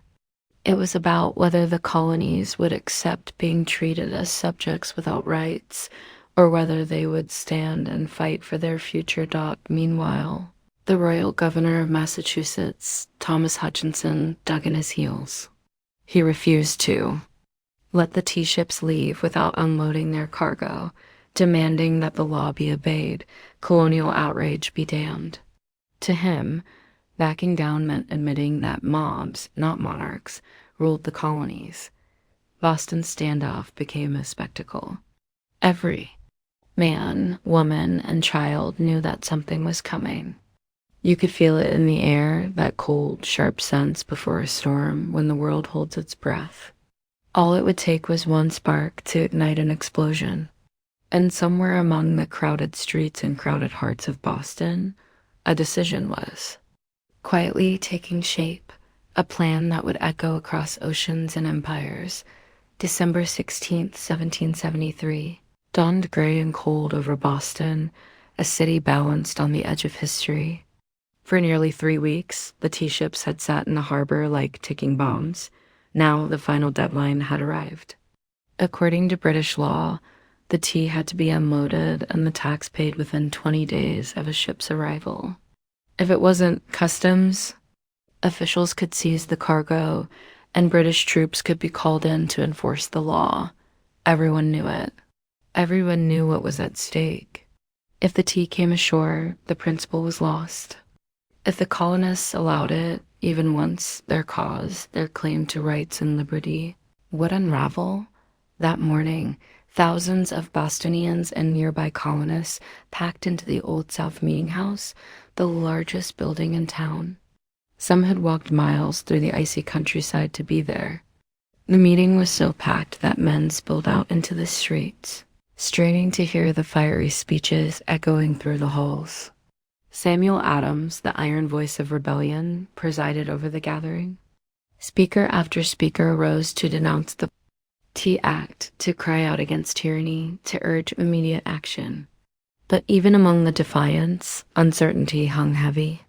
What could be done without sparking outright war? How could they stop the tea without opening the floodgates to brutal retaliation? As the afternoon wore on, riders galloped in with grim news. Governor Thomas Hutchinson remained unmoved. The ships would not be allowed to leave without unloading. The tea would be seized, the tax collected, the king's law enforced. The crowd buzzed with fury. The walls of the meeting house seemed to shudder with the force of it. Yet Samuel Adams stood calmly and spoke the words that signaled the end of debate. This meeting can do nothing more to save the country. A simple sentence. But everyone knew what it meant. There would be no more petitions, no more compromises. Action would be taken. Outside, a war whoop cut through the gathering gloom, the signal. Men disguised themselves quickly, smearing soot on their faces, donning blankets and feathers in crude imitation of Mohawk warriors. It wasn't about fooling anyone. It was about creating a symbol, a message no one could mistake. The deadline had passed. Boston would answer, not with words, but with defiance. As twilight deepened over Boston on December 16th, 1773, the quiet streets began to stir.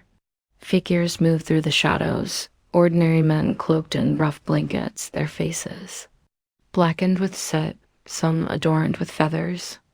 They weren't trying to fool anyone into believing they were real Mohawks. Their disguise was symbolic, an act of shedding their old identities, of taking a stand as something new, something fierce. By the dozens, they made their way to Griffin's Wharf, where the 3 tea ships, the Dartmouth, the Eleanor, and the Beaver lay anchored. The harbor water churned cold and dark beneath them, thick with the sharp bite of winter air. There was no shouting, no drunken chaos. This was not a riot. It was a mission carried out with calm, ruthless precision. Armed with hatchets and clubs, the disguised colonists swarmed the ships, overwhelming the few crew members still aboard. No harm came to the sailors. They were pushed aside, watched in silence as the operation began. Men split open the wooden chests with practiced blows, the fragrant smell of fresh tea spilling into the cold night air. Others heaved the crates overboard, their heavy splashes echoing across the still waters of the harbor. Chest after chest, 342 in total, was broken and dumped until the black water swirled with thousands of pounds of tea leaves. Spectators watched. From the wharf, silent, awed.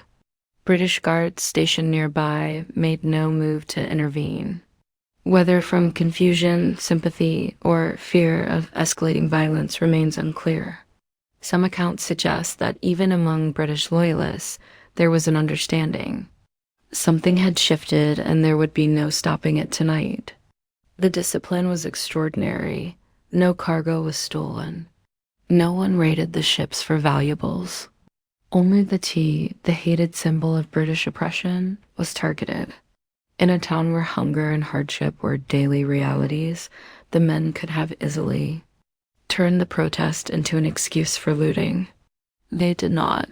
When it was over, the harbor resembled a great swirling cauldron filled with torn chests and soaking tea leaves. The smell of the sea mixed with the sharp tang of smashed tea, filling the night air with a strange, bittersweet scent. The work was done. Silently, the men disappeared into the night, vanishing into the alleys and back streets of Boston. They left behind no names, no leaders, no claims to fame, only the unmistakable mark of revolution as the last broken crates bobbed in the dark water. Boston stood still, almost holding its breath. The Boston Tea Party wasn't a riot, a brawl, or a drunken spectacle. It was something far rarer, an act of cold, deliberate defiance carried out under the cloak of night. The harbor was transformed into a giant swirling teapot. Thousands of pounds of East India Company tea floated in great mats on the water, staining it black. Some colonists, curious and rebellious, scooped handfuls of soaked leaves from the harbor. only to be chastised by the Sons of Liberty patrolling the docks. Nothing was to be salvaged. No one would profit from this night's work. This was principle pure and simple. The town woke the next morning to the smell of salty tea hanging heavy in the air. News spread like wildfire, word of mouth, letters, broadsheets. By midday, everyone from apprentices to merchants knew what had happened, and opinions split fast. Among patriots, there was pride, a fierce, swelling pride, that ordinary men had stood up to the mightiest empire in the world and struck a blow for liberty. Among loyalists and moderates, there was horror. To them, the destruction of property was reckless, dangerous. Had the colonies crossed a line they couldn't walk back from? Governor Thomas Hutchinson raged in his mansion, furious not only at the destruction, but at the message it sent. If the king's authority could be defied so brazenly in Boston, where else might rebellion spark? British officials were stunned. They had expected protests, boycotts, maybe another riot like those that had broken out over the Stamp Act. They hadn't expected organized, disciplined revolutionaries to calmly destroy tens of thousands of pounds of royal property without so much as breaking a window. The ship's captains, the Dartmouth, the Eleanor, the Beaver could only watch helplessly as their cargo disappeared beneath the waves dot in the official ledgers. The night's loss would be tallied at over 10,000 pounds British pounds, a fortune. But the real loss wasn't measured in pounds sterling or ruined tea. It was measured in trust and loyalty, in the fragile illusion that Britain still ruled her colonies with consent. The night the tea sank, something deeper rose to the surface, a shared, undeniable truth. The age of peaceful protest was ending. A reckoning was coming, and Boston was ready. When word of the Boston Tea Party crossed the Atlantic and reached London, the reaction was swift and furious. To British officials, it was not simply a protest. It was rebellion, an open, mocking challenge to royal authority that cannot be ignored. King George III, upon hearing the news, was said to have grown cold with anger. Parliament, already frustrated by years of colonial disobedience, exploded in outrage. They demanded punishment, not just for the city of Boston, but as a warning. To all the American colonies, the result was a series of laws, so harsh they were quickly nicknamed the Intolerable Acts in America. The first blow came swiftly, the Boston Port Act. In one brutal stroke, Parliament ordered the closure of Boston's bustling harbor, the economic lifeline of the city, until the destroyed tea was paid for and order restored. Ships could no longer enter or leave. Trade vanished. Goods and supplies dried up. Boston, once vibrant and noisy, grew quiet, its docks eerily still. But the punishment didn't stop there. The Massachusetts Government Act stripped the colony of its self-governing rights, placing it firmly under the king's appointed officials. The Administration of Justice Act allowed royal officials accused of crimes to be tried back in Britain, a clear message that British authorities were untouchable. And to make sure the colony's new force was an option, British soldiers were quartered throughout Boston, living among the very citizens they were meant to subdue. The message was clear: rebellion would be crushed. Liberty was a luxury the crown would no longer tolerate, but Parliament's heavy hand had an unintended effect. Instead of frightening the other colonies into submission, it outraged them. News of Boston's suffering of its port closed, its people starving under martial law, stirred deep sympathy and righteous anger throughout America. Wagonloads of food and supplies poured into Boston from neighboring colonies. Letters of support, pledges of unity, and secret meetings began to weave the once fragmented colonies closer together. What had once been a Massachusetts problem was rapidly becoming an American one. In punishing Boston, Britain had hoped to make an example of them. Instead, they made Boston a symbol, A rallying cry for resistance dot the flames of revolution, once flickering in isolated pockets, now began to blaze from colony to colony, and there would be no easy extinguishing them. The punishment of Boston sent shockwaves far beyond the rocky shores of Massachusetts. Across the 13 colonies, outrage turned into something far more dangerous for Britain: unity. For years, the colonies had acted like distant cousins, bickering and competing, separated by geography, religion, and trade rivalries. But when Parliament slammed Boston's harbor shut and stripped Massachusetts of its self-governance, Americans across the continent realized if it could happen to Boston, it could happen to anyone. From Virginia to Pennsylvania, South Carolina to New Hampshire, the response was swift. Colonists sent wagons full of food, supplies, and letters of solidarity. To the suffering people of Boston, town meetings buzzed with anger. Newspaper printers worked day and night to spread the news. The fight was no longer Boston's alone. It was everyone's. And so, in September 1774, something unprecedented happened. The First Continental Congress convened in Philadelphia. For the first time, representatives from 12 of the 13 colonies gathered under one roof to discuss a unified response. Men like George Washington, Patrick Henry, John Adams, and Samuel Adams, once merely regional figures, now stood together as architects of a movement that was growing larger by the day. Their goal, at least officially, was not yet full independence. Most still hoped for reconciliation, for a return to the old relationship of mutual respect under the British Crown. But beneath the polite debates and carefully worded petitions, a deeper understanding was taking root. The colonies could no longer afford to stand separately. At the Congress, they agreed to a sweeping boycott of British goods. They pledged mutual support in the face of further British aggression, and they made it clear any attack on one colony would be considered an attack on all in taverns and meeting houses across the continent.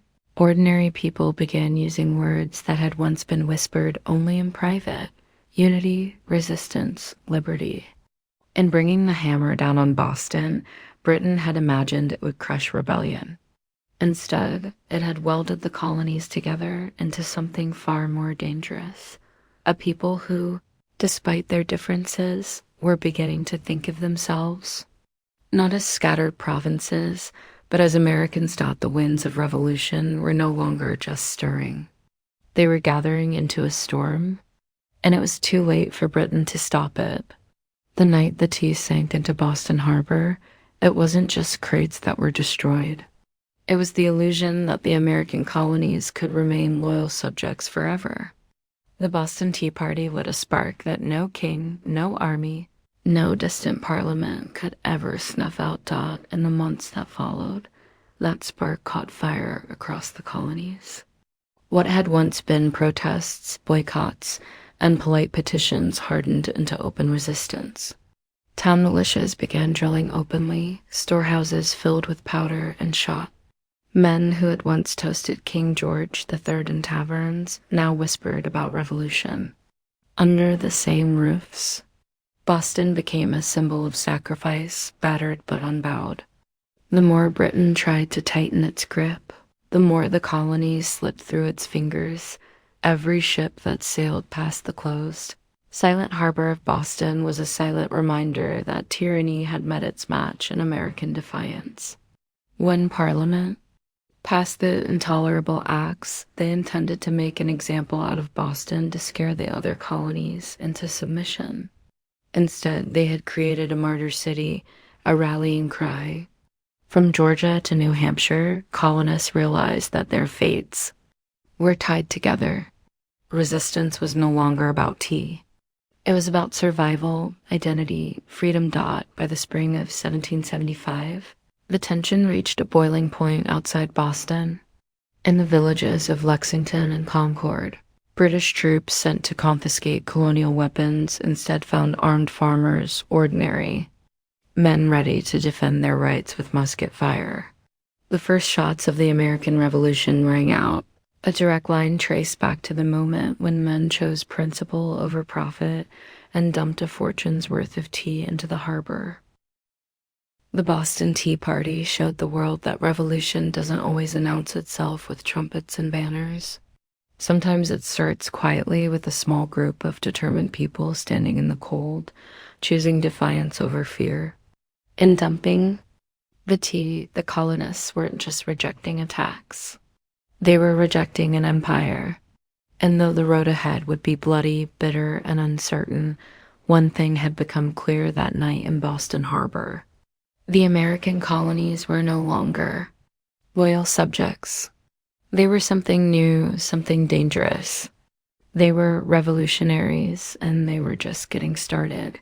Long before the towering pyramids of Giza, before Mesopotamian cities buzzed with life, before Stonehenge stood against the sky, there was Carol, hidden away in the dry valleys of coastal Peru. Carol rose in silent majesty nearly 5,000 years ago, then faded into near complete oblivion, swallowed by sands and forgotten by history. For centuries, the world did not even know it existed. The Soup Valley, where Carol once thrived, seems at first glance an unlikely place for civilization to bloom. The landscape is parched, barren, the river a little more than a thin silver thread winding through rocks and dust. To most eyes, it looked inhospitable, a place abandoned by life. Yet it was here, amid the desolation, that one of humanity's earliest great cities took shape. Carol wasn't just a collection of scattered huts or a temporary trading post. It was a planned city sprawling over 150 acres, filled with pyramids, plazas, residential quarters, and ceremonial spaces. It had scale, purpose, and vision, a complex society blossoming centuries before the Egyptians began stacking stones into pyramids of their own. The people of Carol achieved this without the wheel, without written language, without metal tools. They built massive structures from stone and earth with nothing but ingenuity, communal effort, and the raw power of human will. Yet for thousands of years, Carol's existence remained a secret, even when travelers stumbled across the strange, weathered mounds scattered across the valley. They mistook them for natural formations, mere hills sculpted by the desert winds. No one imagined that beneath the sand lay one of the oldest cities in the world, predating even the civilizations that history books had crowned as the first dot. It wasn't until the late 20th century that archaeologists, led by Ruth Shady, uncovered the truth. What they found buried in the dust of time would rewrite the story of the Americas and force the world to reconsider what it thought it knew about the birth of civilization itself. Carol had risen, flourished, and fallen in total anonymity. Now, after millennia of silence, its stones are speaking again, whispering of a peaceful, intelligent people who built a world of complexity and wonder in a land where life itself seemed impossible. And this was only the beginning of their story. At first glance, the Soup Valley looks like a place where life should struggle to exist. Harsh winds sweep across endless stretches of sand and stone. The sun beats down mercilessly, drying out the earth, baking the landscape into cracked, brittle sheets. Water is scarce, the river a meandering thread, fighting for survival. To the untrained eye, it is a wasteland, barren, empty, forgotten by the gods. But the people of Carol saw something different. They did not see a desert to be feared. They saw a canvas to be shaped. They recognized the river, however modest, as the lifeblood of possibility. And so, with patience, ingenuity, and sheer determination, they turned this unforgiving place into a thriving oasis of life and culture. Their first victory was agriculture. They learned to tame the river's seasonal floods, building simple but brilliant irrigation systems that channeled water across the valley floor. Where others saw sand and dust, they coaxed green shoots of hope: cotton, beans, squash, guava, sweet potatoes. Cotton, in particular, became their treasure. It was spun into fishing nets and textiles, fueling trade with coastal villages and creating bonds that stretched far beyond their desert home. But growing crops was only part of their mastery. The people of Karl understood that survival in the desert required balance. They worked with nature, not against it. They built their homes and plazas from stone and earth, designed to withstand both scorching heat and the rare, punishing rains that occasionally swept through the valley. They studied the stars and seasons, planning their harvests with the precision of master astronomers. Trade became the veins and arteries of Kara's economy. Dried fish, cotton, fruits, and handmade goods flowed up and down the coast. In exchange, Carol received exotic goods, colorful shells from the Pacific, rare stones from the Andes, ideas from distant peoples. They were not isolated. They were connected in a land where survival seemed impossible. Carol thrived through intelligence, innovation, and community. They didn't conquer the desert with brute force. They partnered with it, learning its rhythms, respecting its power, building a society that was not just functional. It was extraordinary. Against the odds, Carol blossomed into a beacon of civilization, and it was only beginning to rise, rising out of the desert like ancient guardians. The pyramids of Carl defy everything we thought we knew about early civilization. In the Americas, these were not small, crude structures built by primitive hands. They were massive, deliberate works of architecture created by people with vision, organization, and ambition. The centerpiece of the city was the Pyramid Mayor, the largest of Carl's monumental structures. It stretched more than 450 feet in length and towered nearly 60 feet above the desert floor. A feat of engineering on par with the early wonders of the ancient world. Built from stone, mud, and woven reed bags filled with rocks, the pyramid was designed not just to endure the harsh climate, but to withstand the punishing earthquakes that occasionally rattled the region. And endure it did, standing silent against wind and time for nearly 5 millennia. But the pyramids of Carl were not tombs. Unlike the massive burial complexes of Egypt, Carol's pyramids served a different purpose. They were centers of ceremony, power, and public life. Temples and gathering spaces crowned their summits, accessible by broad, elegant staircases. Fires once burned atop these platforms, and rituals were held beneath the endless Peruvian sky at the foot of the pyramids. Vast plazas opened up, sunken and circular, inviting thousands to gather for religious ceremonies, political meetings, and communal celebrations. The very design of Carol's cityscape suggested a society that prized community and order, a people deeply connected to one another and to the cosmos. Around the pyramids, smaller residential complexes fanned out, likely home to priests, administrators, artisans, and farmers. The pyramids themselves seem to have been strategically placed, aligned with celestial events, sunrises, solstices, the cycles of the stars. To the people of Carl, architecture wasn't just practical. It was spiritual, mathematical, cosmic walking among the weathered stones today. It's almost impossible not to feel a strange sense of awe. These structures were raised without metal tools, without the wheel, without beasts of burden. Yet they rose with symmetry, scale, and staggering precision. The great pyramids of Carl were not built for vanity, nor for war. They were built to connect earth and sky, community and cosmos, humanity and eternity. And they still whisper across the sands, telling a story that refuses to be forgotten. Among the ruins of Carol, there is something profoundly different, something that sets it apart from so many ancient civilizations. No weapons have been found buried beneath its sands. No defensive walls circle its plazas. No mass graves hint at bloody conquest or internal strife.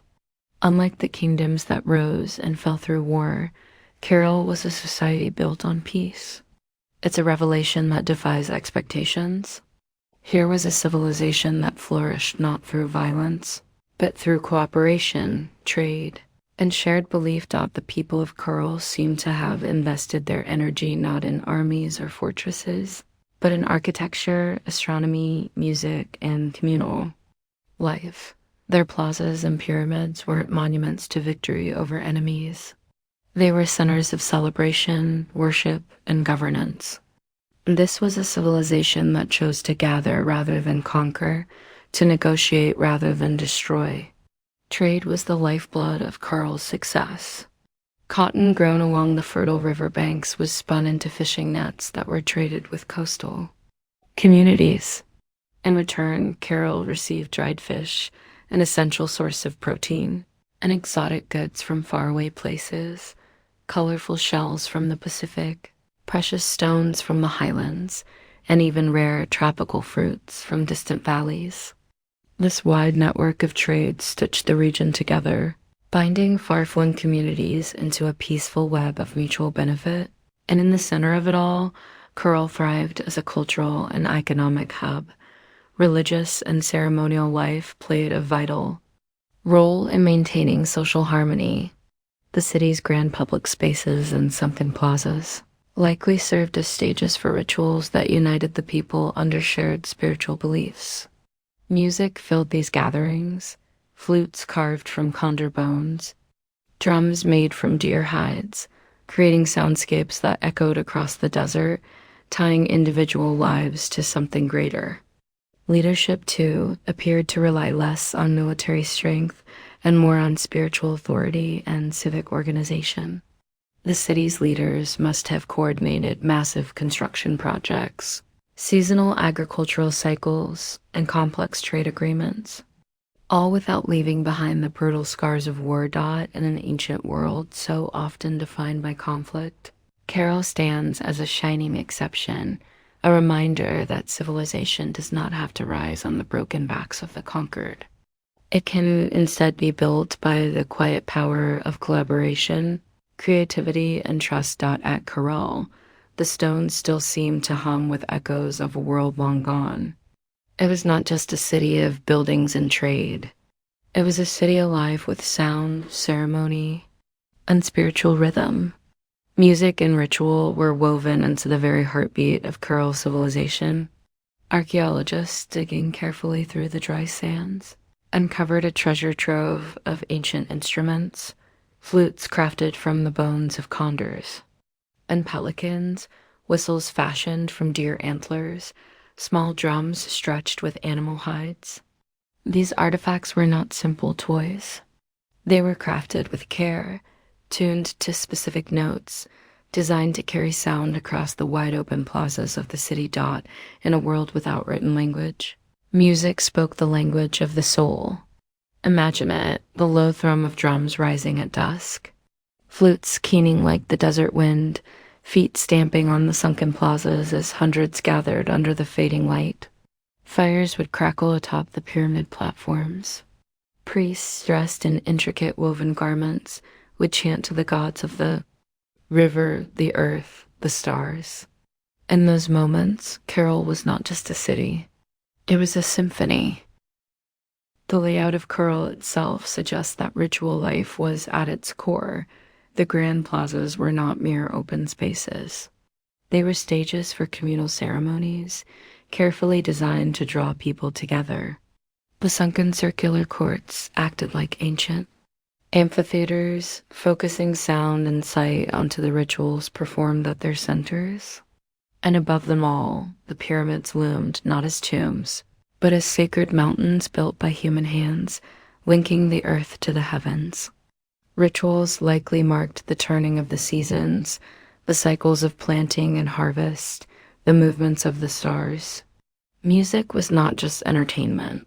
It was a bridge between people, between nature and the divine, between the known and the mysteries. Beyond no violent murals, no terrifying gods of war, no bloodthirsty sacrifices. In Carol, the spiritual world seems to have been one of harmony, celebration, and reverence. Even today, when the desert wind whistles through the ruins, you can almost hear it, the faint strains of ancient music, the forgotten songs of a people who found beauty, meaning, and connection in the heart of the harsh. Endless sands, Curl wasn't just a place of music, trade, and ritual. It was a marvel of engineering, a testament to human ingenuity in one of the harshest landscapes on Earth. Without metal tools, without the wheel, without draft animals, the people of Curl shaped a city of stone and earth that has endured nearly 5,000 years. Their achievements were astonishing. Massive pyramids rose from the desert floor, constructed not with small, fragile bricks, but with enormous stones carried across the dry valley. Workers transported rocks using reed bags, ingenious baskets strong enough to bear heavy loads, woven from the very plants that grew along the riverbanks. Layer upon layer, they built with care, stacking stone and filling the interiors with rubble to create structures that could withstand not only time but nature's fury. And they understood nature well. Carol lies in a region prone to violent earthquakes, yet their pyramids and plazas survived largely intact. How? By mastering earthquake-resistant architecture. Builders used flexible construction techniques, layered fills, wide foundations, and rounded corners that allowed their monuments to absorb and dissipate seismic energy. It was engineering born not from textbooks, but from an intimate knowledge of the earth itself. Water management was another silent triumph. Despite living in a desert, the people of Corral developed sophisticated irrigation systems.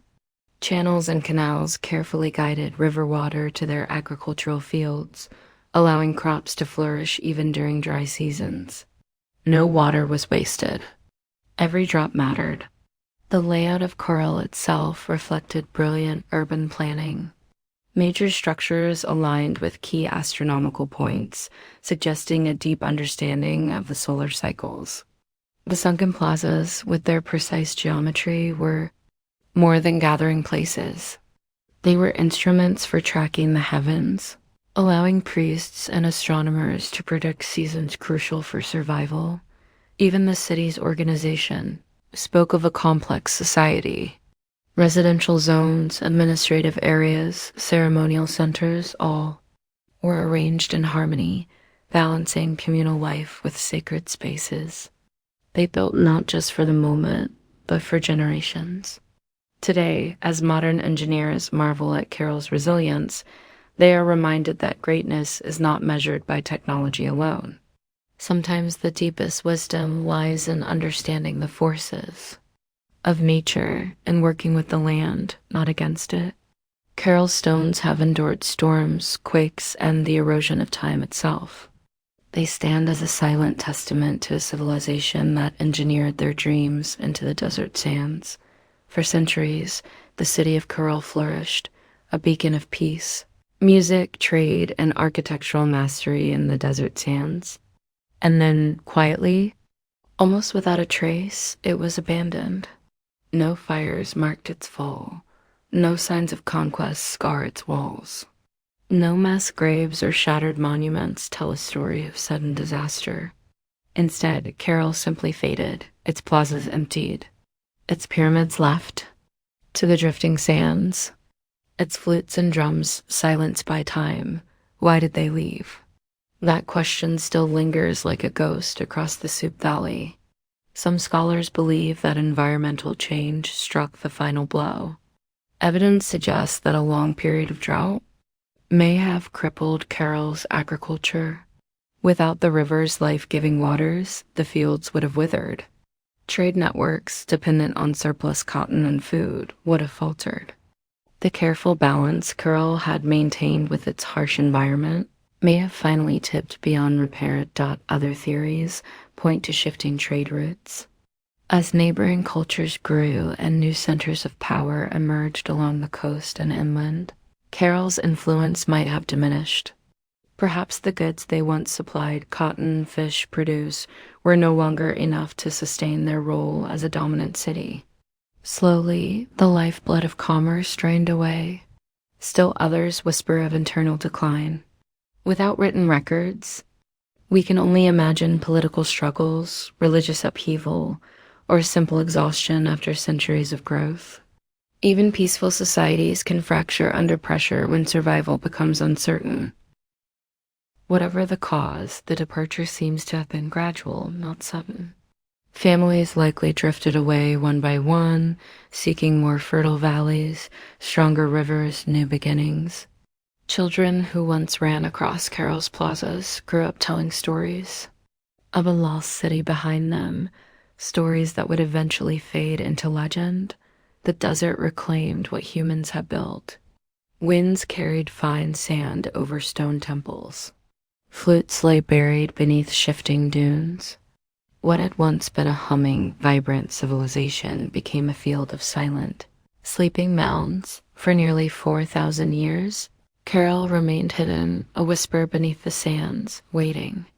Today, as archaeologists carefully uncover its stones, the question still burns: how does a city so advanced, so beautifully crafted, simply vanish? Perhaps the truth is that even the greatest civilizations, no matter how wise or peaceful, are still fragile, threads woven into the tapestry of time, forever vulnerable to the unseen forces of change. For millennia, Carol lay forgotten, buried, beneath the silent sands of the Soup Valley. Travelers passed the strange, rounded hills that dotted the landscape, never suspecting that beneath their feet lay the ruins of a civilization older than the pyramids of Egypt. To them, these were just natural formations, mounds shaped by the wind and time. It wasn't until the late 20th century that the world would finally hear Carol's voice again. In the 1990s, Peruvian archaeologist Ruth Shady led a team into the Soup Valley, driven by curiosity and a growing sense that these hills might hold secrets no one had yet uncovered. What they found would rewrite the story of human civilization in the Americas. Layer by painstaking layer, the sand was brushed away.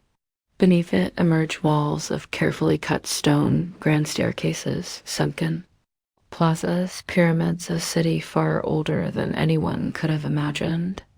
Radiocarbon dating confirmed the unbelievable. Carol was over 4,600 years old, thriving at the same time as the earliest civilizations in Mesopotamia and Egypt. It was a discovery that shook the foundations of archaeology. Before Carol, scholars believed that civilization in the Americas developed much later. Shadowed by the great empires of the Old World, Carol changed everything. It proved that the Americas had birthed monumental architecture, complex urban life, and social organization independently, long before the rise of the Incas or the Maya. Ruth Shady and her team found not just stone and rubble, but the remnants of life. Musical instruments, fishing nets, textiles, quipu, ancient knot records, and even offerings made to the gods. Each artifact told a story of a people who had built a society with vision, intelligence, and profound creativity. Carol's rediscovery was more than an academic triumph. It was a resurrection. A civilization that had slept beneath the desert for thousands of years now stood revealed under the open sky once more. Its plazas kissed by the same winds that had once carried the sounds of flutes and the laughter of children.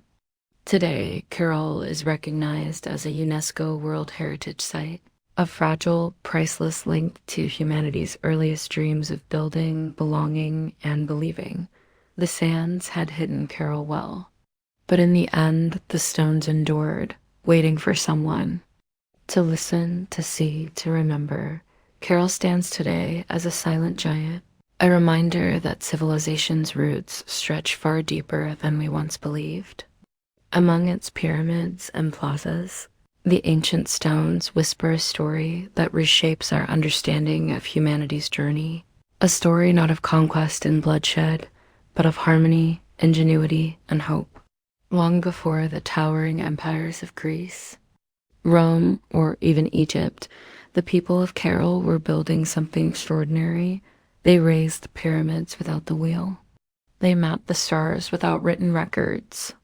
They created a thriving society rooted in trade, music, ritual, and engineering, all without leaving scars of war upon the land.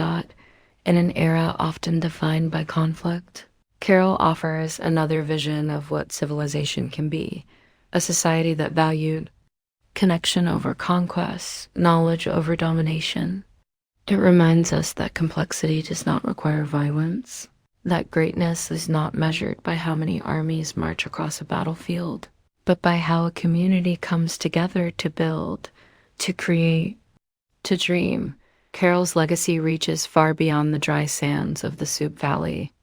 It challenges old assumptions that civilization had a single cradle, that urban life and monumental architecture belonged first to the old world. Carol proves that humanity's spirit of innovation and aspiration arose independently in many corners of the earth, shaped by different hands, but driven by the same eternal desires to endure, to celebrate, to reach toward the divine. Today, walking among Carl's weathered ruins, you can almost hear it, the pulse of drums, the low hum of flutes, the murmur of traders bargaining in the plazas, the laughter of children racing through stone alleys under a sky of endless stars. Their lives, their dreams, their stories are still with us, etched into the bones of the earth. Carol teaches us that even when civilizations fall, their spirit can endure, sleeping under sands, waiting to be remembered, waiting to inspire again. In the great timeline of human history, Carol shines not just as a relic of the past, but as a beacon for the future, a reminder that even in the harshest deserts, even under the heaviest sands, the seeds of wonder, wisdom, and peace can take root and build a world that reaches for the stars.